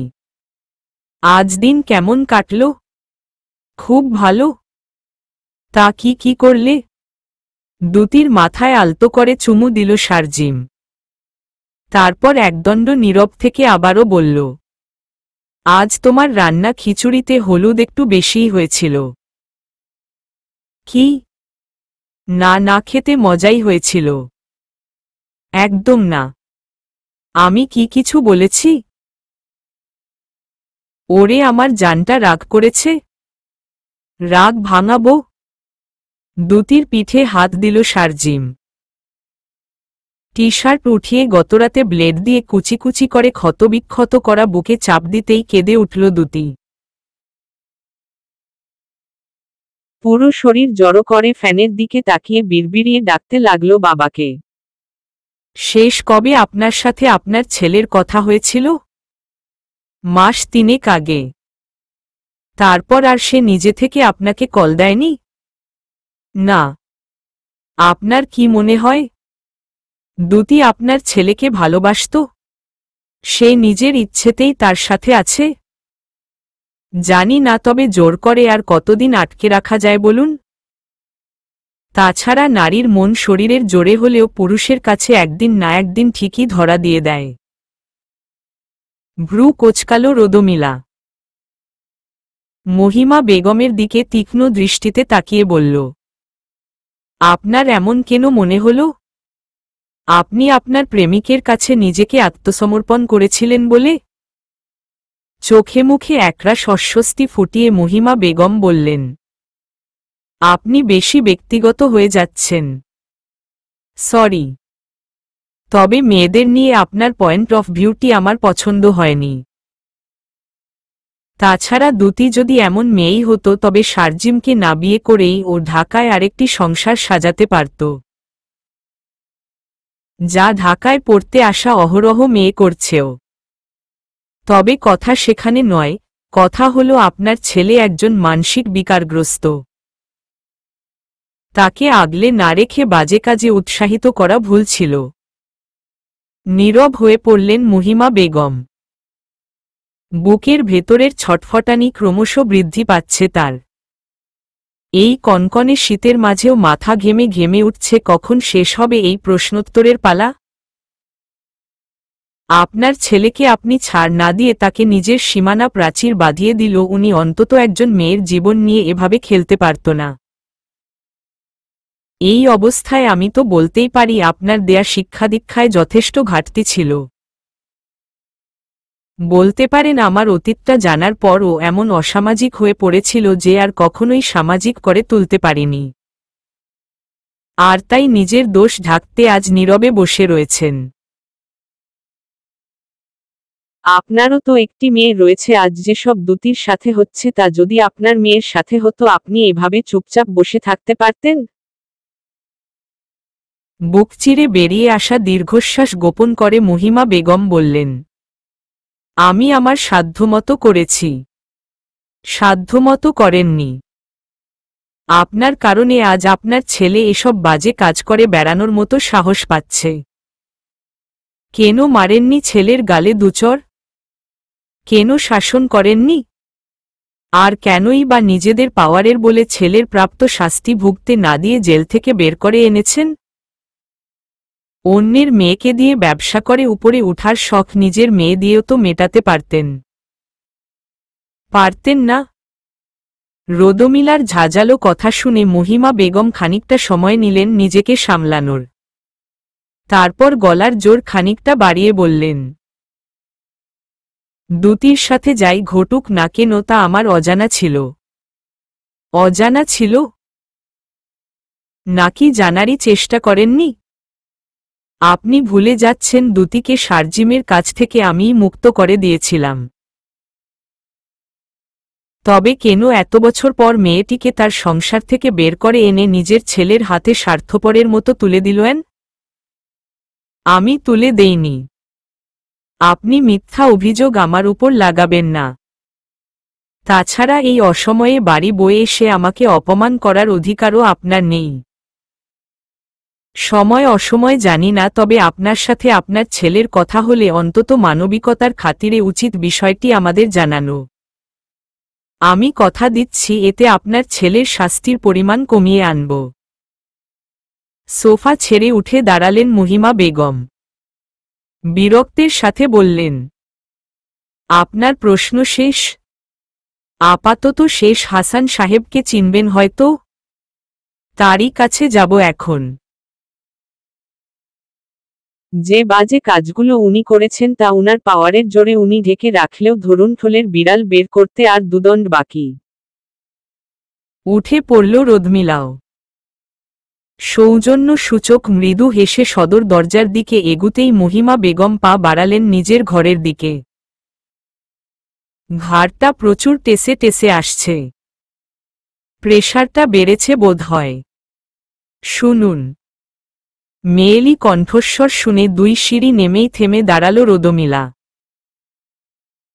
পিছন ফিরে শারজিমের স্ত্রী সামিহাকে দেখে কপাল কুঁচকে ফেলল। মেয়েটির গায়ের রং শ্যামল বর্ণের হলেও চোখমুখে মায়ে ভরপুর। কণ্ঠ 5 বছর বয়সী বাচ্চাদের মতো এই মেয়ের কপালেই কিনা শেষমেশ জুটেছে এমন বদস্বামী। কিছু বলবে? ঘাড় নেড়ে কয়েক কদম এগিয়ে এল সামিহা। দুহাতের মুঠ পাকিয়ে ক্ষীণ স্বরে বলল, আম্মা মিথ্যে বলেছে। আম্মার সাথে বেশ কিছুদিন হল রোজ উনার সাথে কথা হয়। কার সাথে? শারজিমের সাথে। আবারও ঘাড় নেড়ে চারপাশে চোখ বোলাল সামিহা। তারপর একটি কাগজের টুকরো এগিয়ে দিল রোদমিলার দিকে। এটাই উনার নাম্বার। আমার অনেক কিছু ইচ্ছে হলেও করতে পারি না। আমি গ্রামের মেয়ে, বয়স কম। ঢাকা শহর, এ শহরের মানুষ সম্পর্কে আমার কোনো ধারণা নেই।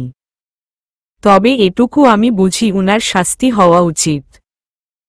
প্রচুর কঠিন শাস্তি হওয়া উচিত। Thank you. তুমি যে আমার কত বড় উপকার করলে। Thanks a lot. মৃদু হাসল সামিহা। আমার যাওয়ার জায়গা নেই। দুতি আপুর মতো আমার পাশে দাঁড়ানোর মতো মানুষও নেই। এই যে পেটে একজনকে নিয়ে ঘুরছি। এটার ভবিষ্যৎ কি তাও জানি না। কাল আম্মাকে ফোনে বলতে শুনেছিলাম, তোর বাচ্চা হবে বাবা। নিজের বাচ্চা, তুই ফিরে আয়। দুতিকে ছেড়ে দে। তবে উনি তা মাথায় নেননি। কেন নেয়নি বলতে পারবেন? সামিহাকে আত্মস্থ করতে রোদমিলা বলল, তুমি সময় নাও, আমি তোমার পাশে আছি। আমার সাথে সাথে আমার বাচ্চাটার জীবনটাও নষ্ট হল। ওর কি দোষ বলুন? ভালোবাসি বলেই তো। কথা শেষ করার আগেই ফুপিয়ে কেঁদে উঠল সামিহা। অস্পষ্ট সুরে আর্তনাদ করে উঠল সে। সুস্থ অবস্থায় উনি আমায় দেখতে না পারলেও নেশার ঘোরে আমাকে আদর করত। আমি তখন কিছু বুঝতাম না, নাকি বুঝতে চাইতাম না জানি না। তবে প্রচুর আদর করত, আমার চোখে মুখে অসংখ্য আদর দিতে দিতে কানে ফিসফিস করে বলতো, ভালোবাসি তোমায়, খুব ভালোবাসি। আমিও তার ভালোবাসায় সিক্ত হয়ে তাকে আঁকড়ে নিতাম বুকে। এসব এখন ভাবলেই আমার আত্মা ফেটে যায়, প্রচুর কান্না পায়। আল্লাহ এত খারাপ একটি মানুষকে কেন আমার জীবনের সাথে জুড়ে দিলেন বলতে পারবেন? আমি আমার পরিবারকে অনেক ঝামেলা করে মানিয়েছি। প্লিজ তুমি অন্তত এখন না করো না, যেহেতু তোমার পরিবার মানছেই না তো চলে এসো। এদিকটায় আমি সব ঠিকঠাক করে রেখেছি। ইশরাকের বলা প্রতিটি কথায় এক মুহূর্তের জন্য তাকে খুব বেশি স্বার্থপর মনে হল দীপার। জলে ভর্তি চোখ নিয়ে সে ধরা গলায় বলল, আমি তোমাকে আগেও বলেছি আমি পালাবো না, বা বাবা মাকে না জানিয়ে বিয়েও করব না। তো তুমি করবেটা কি? জানি না, আপুকে তো দেখেছ। আপুর এই অবস্থা কেন জানো? সে বাবার মনে কষ্ট দিয়েছিল বলে। মা বাবার মনে কষ্ট দিয়ে কখনোই ভালো থাকা যায় না। আমরা ভালো থাকব দীপা। সার্জিম আর আমি তো এক নই না? সে প্রশ্নের জবাব দীপার কাছ থেকে না পেয়ে মাথা বিগড়ে গেল ইশরাকের। এক মুহূর্ত ভেবে দীপার হাত শক্ত করে চেপে ধরে নিজের দিকে ঘোরাল সে। কঠিন স্বরে বলল, এই তোমার বিশ্বাস আমার প্রতি? তবে কেন শুয়েছিলে আমার সাথে? তখন তোমার মনে পড়েনি আমি সার্জিমের মতো একটা জানোয়ার? ফুপিয়ে কেঁদে উঠল দীপা।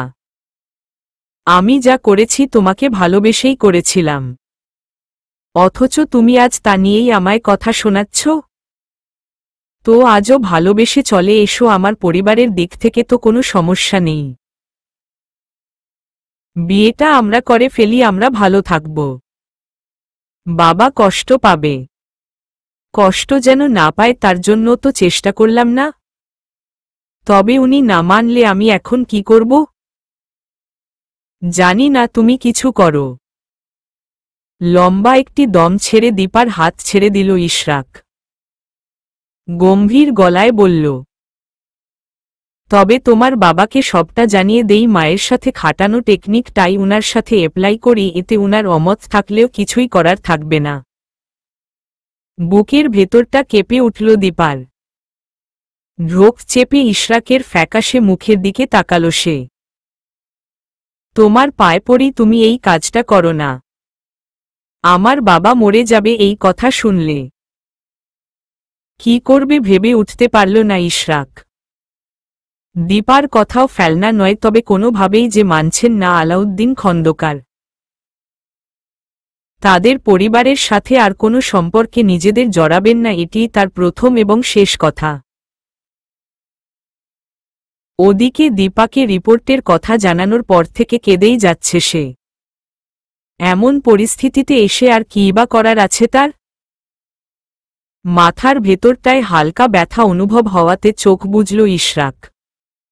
দীপার উদ্দেশ্যে ক্ষীণ স্বরে বলল, কান্নাকাটি বন্ধ করে কপালটা টিপে দাও, নাকি এই মাথা ম্যাসাজের জন্য মেয়ে খুঁজব?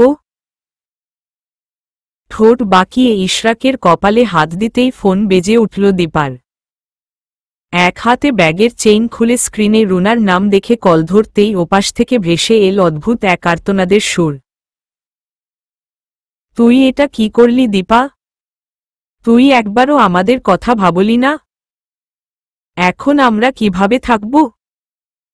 বুকের ভেতরটা ছাত করে উঠল দীপার। কি হয়েছে ভাবি? তুই জানতি দুতির এই অবস্থার জন্য ইশতিয়াকের পরিবার দায়ী। তারপরও তুই কিনা ওই পরিবারের ছেলের সাথেই বিয়ের আগে তার সাথে থেকে তার বাচ্চার মাও হয়ে গেলি। বাঁধল না তোর? লজ্জা করল না? কেঁদে উঠল দীপাও।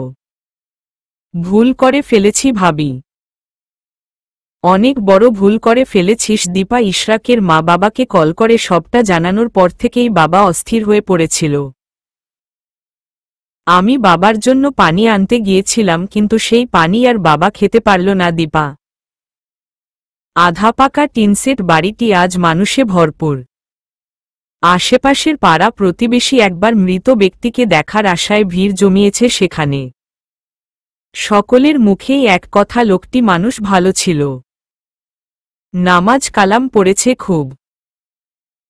ভোর না হতেই মসজিদের পথে হাঁটা ধরেছে, অথচ বড় মেয়েটার কপালে সুখ মিলল না।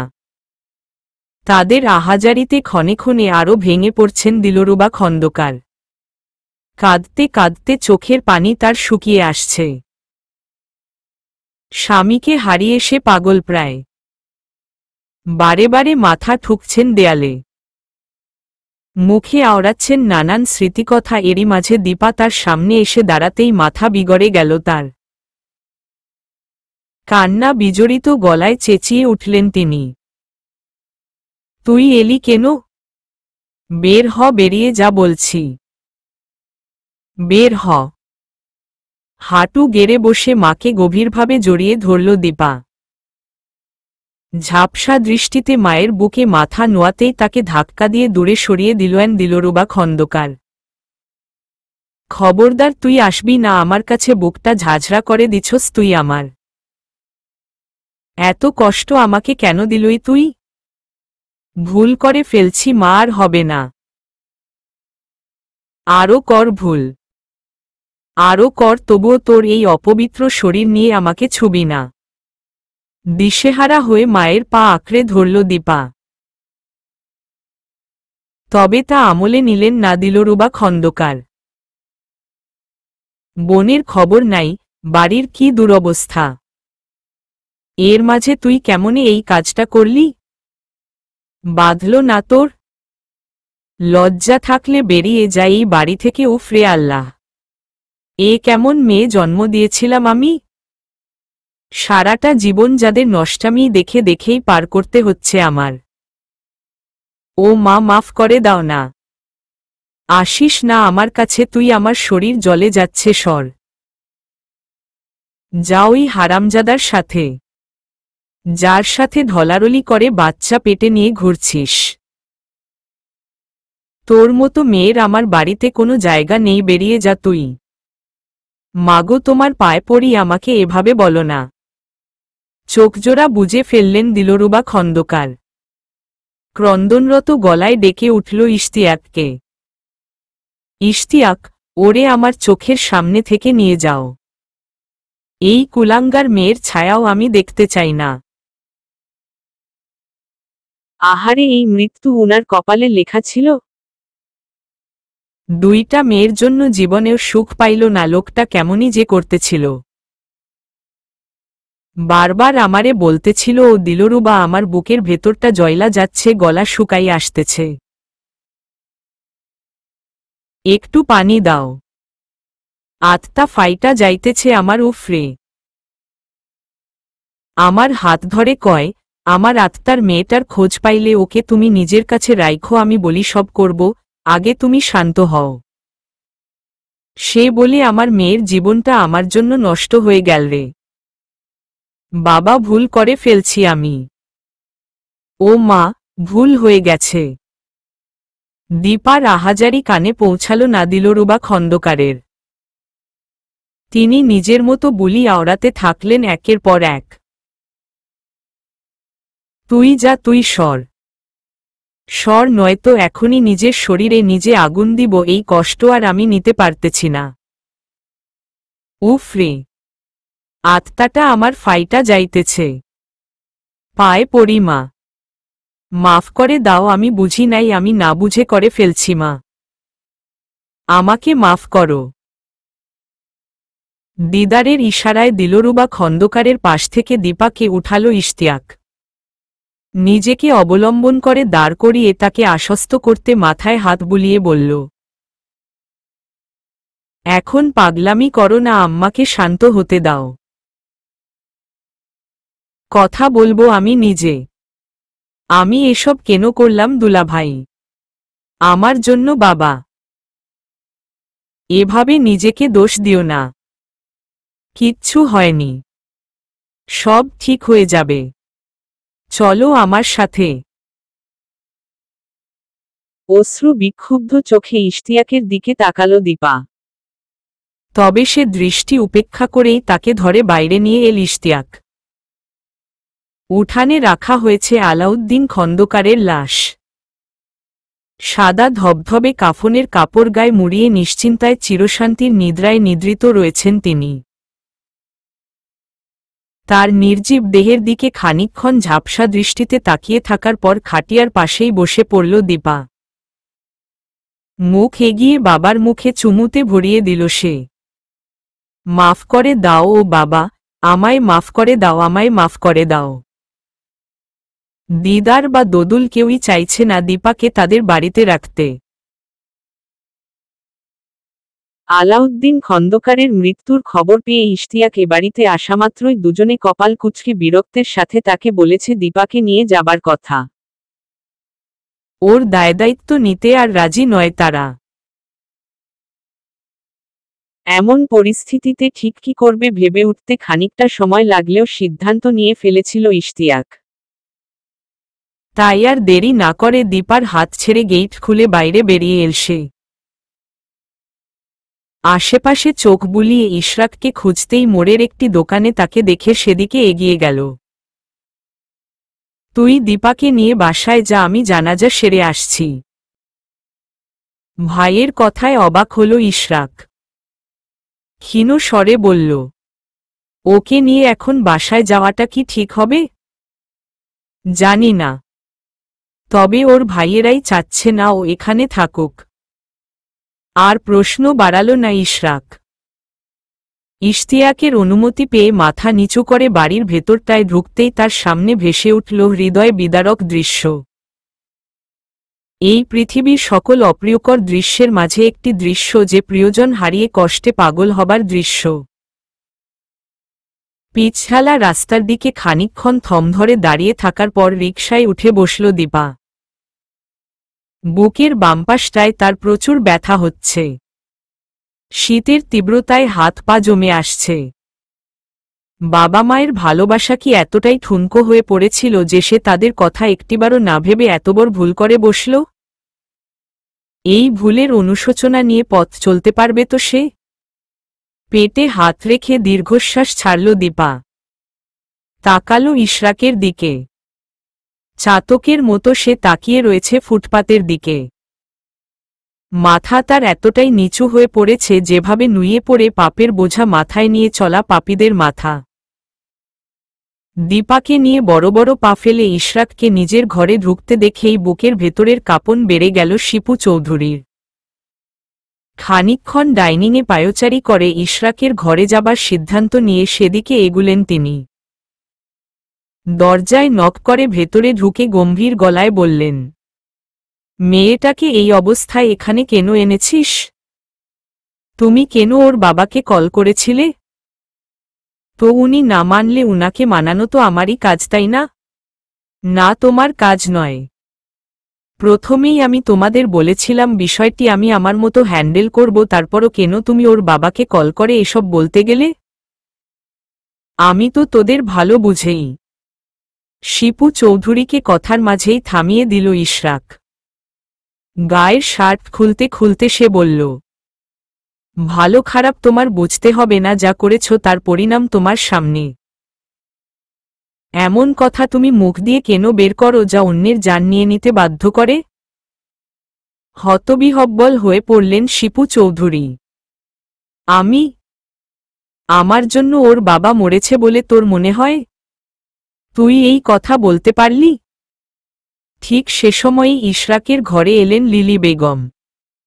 ভ্রু কুঁচকে তীক্ষ্ণ স্বরে বললেন, তো ক্যাডা? তোরে আমি বারবার না করছি। রেহানার মৃত্যুর কথা মনে নাই? তখনও তুই এমন কথা বলছিলি যার পরেই ও অসুস্থ হইয়া লটকাই পড়ছিল। আহারে, মা বাপের মৃত্যু যে কি জিনিস, যারা দেখছে তারাই বুঝে। চোরের সাক্ষী গাটকাটা কার কি স্বভাব তা জানা আছে আমার। এমনিতেই মাথা নষ্ট আছে, আরও বিগড়ে দিও না। বিদায় হও আমার চোখের সামনে থেকে। ঝাড়ি শুনে লিলি বেগম এবং শিপু চৌধুরী দুজনই সুরসুর করে ঘর ছেড়ে বেরিয়ে যেতেই দীপার পাশে বসল ইশরাক। লম্বা একটি দম ছেড়ে তাকে নিজের দিকে ঘোরাতেই ইশরাককে জড়িয়ে ধরে ফুঁপিয়ে কেঁদে উঠল দীপা। অপেক্ষা নাকি শুদ্ধতম ভালোবাসার চিহ্ন? তবে আমরা কেন অপেক্ষা করলাম না ইশরাক? হ্যাঁ আম্মা, ঠিকঠাক আছে সব। আমিও ভালো আছি। আর দুতি? ও খুব ভালো আছে।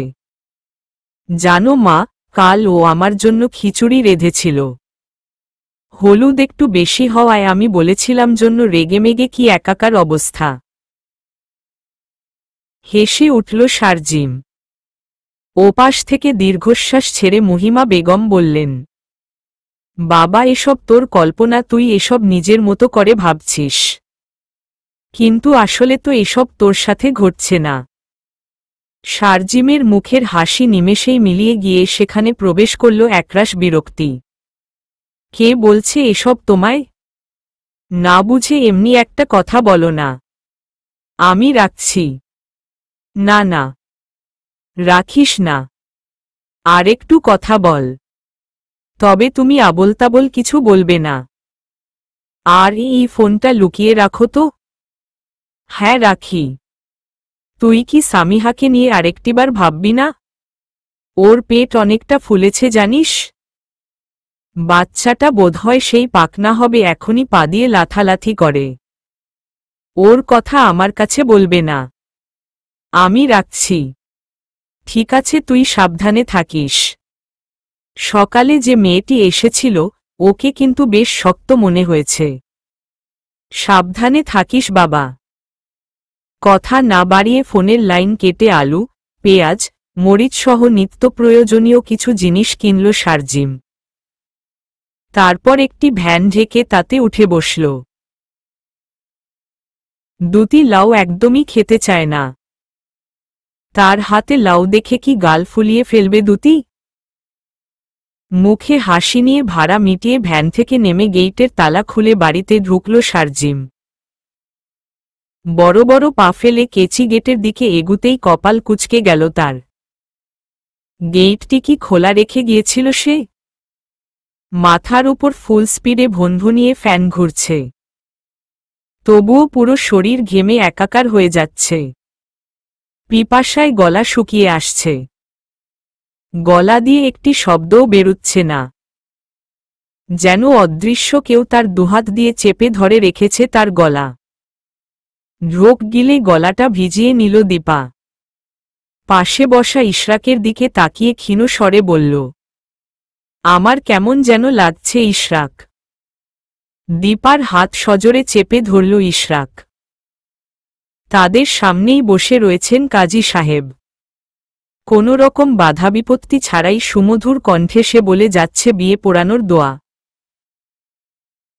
5,01,000 টাকা দেনমোহর ধার্য করিয়া আপনি দীপা খন্দকার, ইকবাল চৌধুরীর কনিষ্ঠ পুত্র ইশরাক চৌধুরীর সাথে বিবাহে রাজি থাকলে বলুন কবুল। কাজীর কথার প্রত্যুত্তরে দীপার কোনো সাড়া না পেয়ে কপালে ভাঁজ পড়ল শিপু চৌধুরীর। দীপার দিকে এগিয়ে এসে বললেন, কি ব্যাপার? বলছ না কেন? বুঝলাম এটা বিয়ে পোড়ানোর মতো অবস্থা না, কিন্তু তাই বলে তো তোমাকে এভাবে বাসায় রাখা যায় না। তুমি জোয়ান একটা মেয়ে, নানান লোকে নানা কথা বলবে। ওসব কি শুনতে ভালো লাগবে? তাছাড়া আমি চাই না আমার ছেলের বউকে নিয়ে কেউ কানাঘুষা করুক। ছোট মা, এসব কথা এখন থাক। দেখি সরুন, আমি দেখছি। শিপু চৌধুরীকে সরিয়ে দীপার পাশে এসে বসল ইশতিয়াক। তাকে আশ্বস্ত করতে বলল, দীপা, কোনো সমস্যা নেই, আমি আছি। তাছাড়া ইশরাক তোমার অচেনা নয়। দুনিয়া উল্টেপাল্টে গেলেও আমার মতো কাজ ও কখনোই করবে না। কখনোই তোমার হাত ছেড়ে দেবে না ও। ইশতিয়াক ভরসার হাত দীপার কাঁধে ছুঁয়ে দিতেই ভেতরে চলা আতঙ্ক খানিকটা হলেও কমে এল তার। ঝাপসা দৃষ্টিতে মেঝের দিকে তাকিয়ে সে ক্ষীণ স্বরে বলল, কবুল। বিয়ে পোড়ানোর কারবার চুকে গেছে, কাজী চলে গেছে, দীপা ইশরাকও সময় কাটাচ্ছে নিজেদের মতো। একসময় আস্তে ধীরে সবকিছু স্বাভাবিক হয়ে আসবে। দীপা ইশরাককে নিয়ে জটিলতাও কেটে যাবে। শুধু কাটবে না, তার জীবনের ঘন আধার। সে নিজেই জীবনকে এত বেশি জটিল করে তুলেছে যে ঘাড় ঘুরিয়ে আগে পাছে কোথাও তাকানোর মতো সাহস নেই তার। বুক চিরে গভীর একটি দীর্ঘশ্বাস বেরিয়ে এল ইশতিয়াকের। চোখ ভর্তি কষ্ট নিয়ে সে তাকালো ঘন আধারময় আকাশপানে। আকাশের যেমন শেষ নেই, দৃষ্টি সীমানার চারিদিকে যেমন শুধু তারই বসবাস, ঠিক তেমনি তার জীবনটাও। এই জীবনে দুঃখের শেষ নেই। পাহাড় সমান দুঃখ নিয়ে চলতে চলতে কাঁধ নুয়ে পড়েছে তার। রাতগুলো নির্ঘুম ছিল, দুতির উপস্থিতি ঘুম কেড়ে নিত দুচোখের পাতা থেকে। আর আজ দুতির অনুপস্থিতি কেড়ে নেয় সেই ঘুম। এই একই বেকনিতে বসে একসময় গভীর গল্পে মেতে উঠত তারা।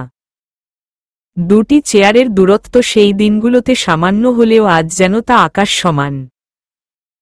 তারা ভরা আকাশের সৌন্দর্য বিলাস করতেও তুমি ফিরে এসো দুতি।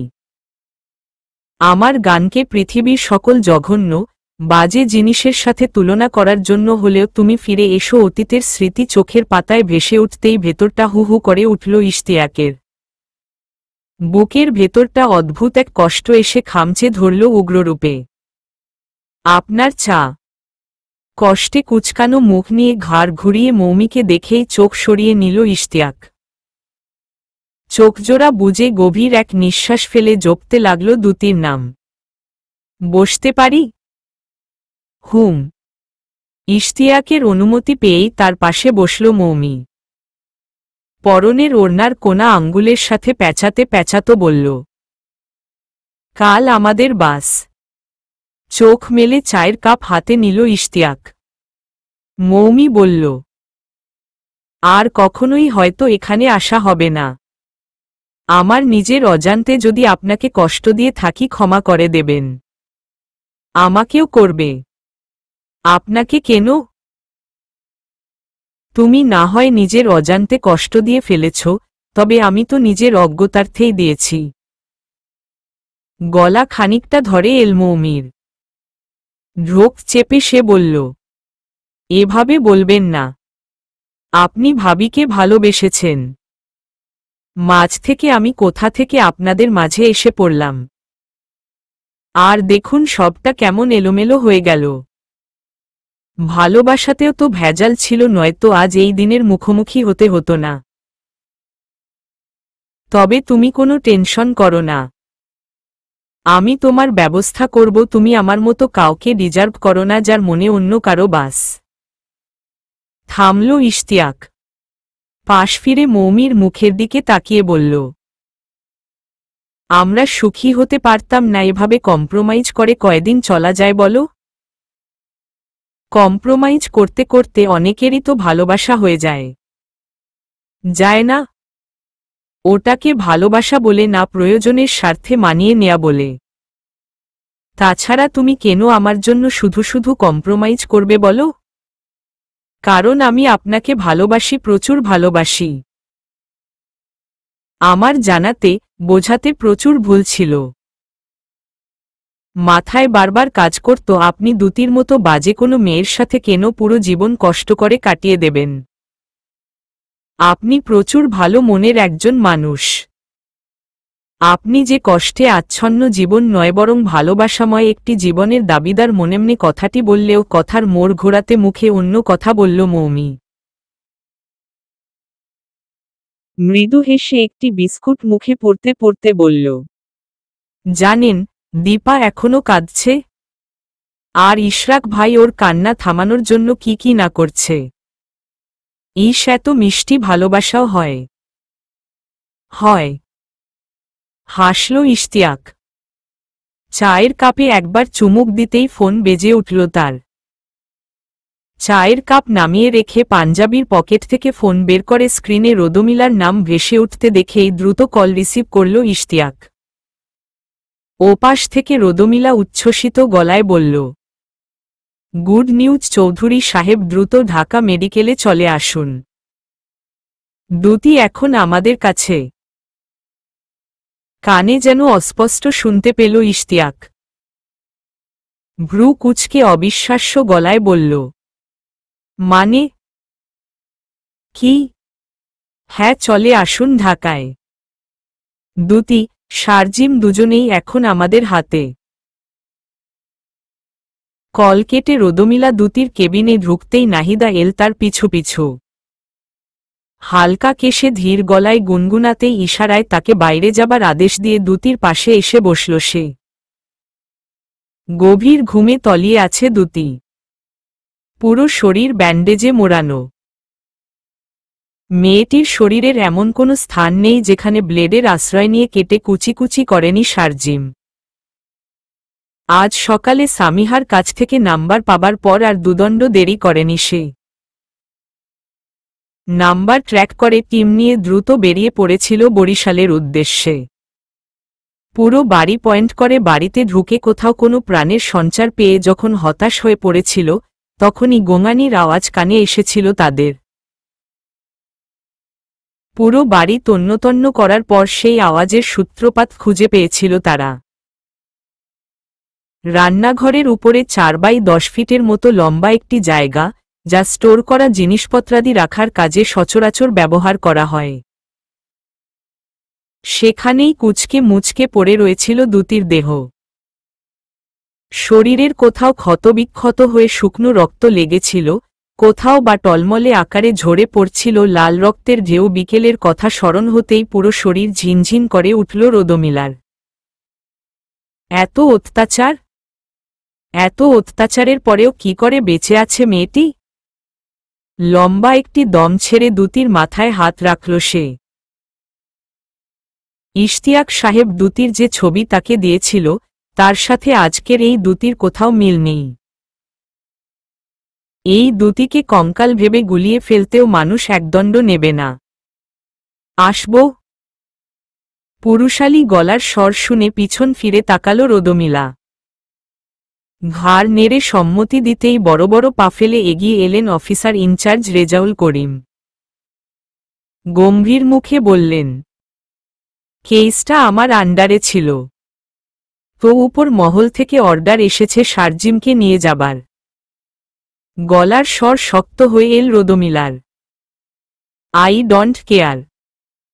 আপনি এমন অভদ্র ভাষায় আমার সাথে কথা বলতে পারেন না। আপনিও পারেন না একটি জীবন এভাবে নষ্ট করতে। কেসটা কি খুব ডিফিকাল্ট ছিল?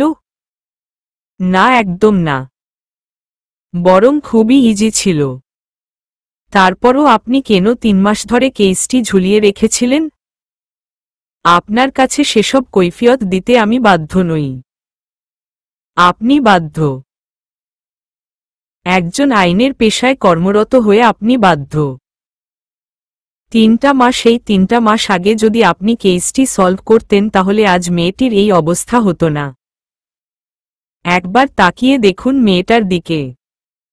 এবার বলুন এই মেয়ের সাথে হওয়া পরিস্থিতির কে দায় নেবে? আপনি? হালকা কেশে উঠলেন রেজাউল করিম। আপনি শারজিমকে আমাদের হাতে দিয়ে দিন। কর্তৃপক্ষ থেকে তো কেস এখনো আপনার হাতে হ্যান্ডওভার করেনি।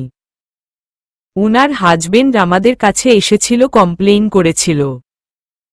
শুধু শুধু নিজেকে এসবের মাঝে কেন জড়াচ্ছেন? বুক চিরে বেরিয়ে আসা দীর্ঘশ্বাস গোপন করে রোদমিলা ক্ষীণ স্বরে বলল, রেজাউল ভাই, অন্তত আপনার কাছে আমি এসব আশা করেছিলাম না। আপনি শারজিমকে আমাদের হাতে দিয়ে দিন। সরি। প্লিজ গো যান, আর যা করতে পারেন করেন। আমিও দেখব এই কেসে দ্যুতি জাস্টিস না পেয়ে কতদূর যায়। চলবে।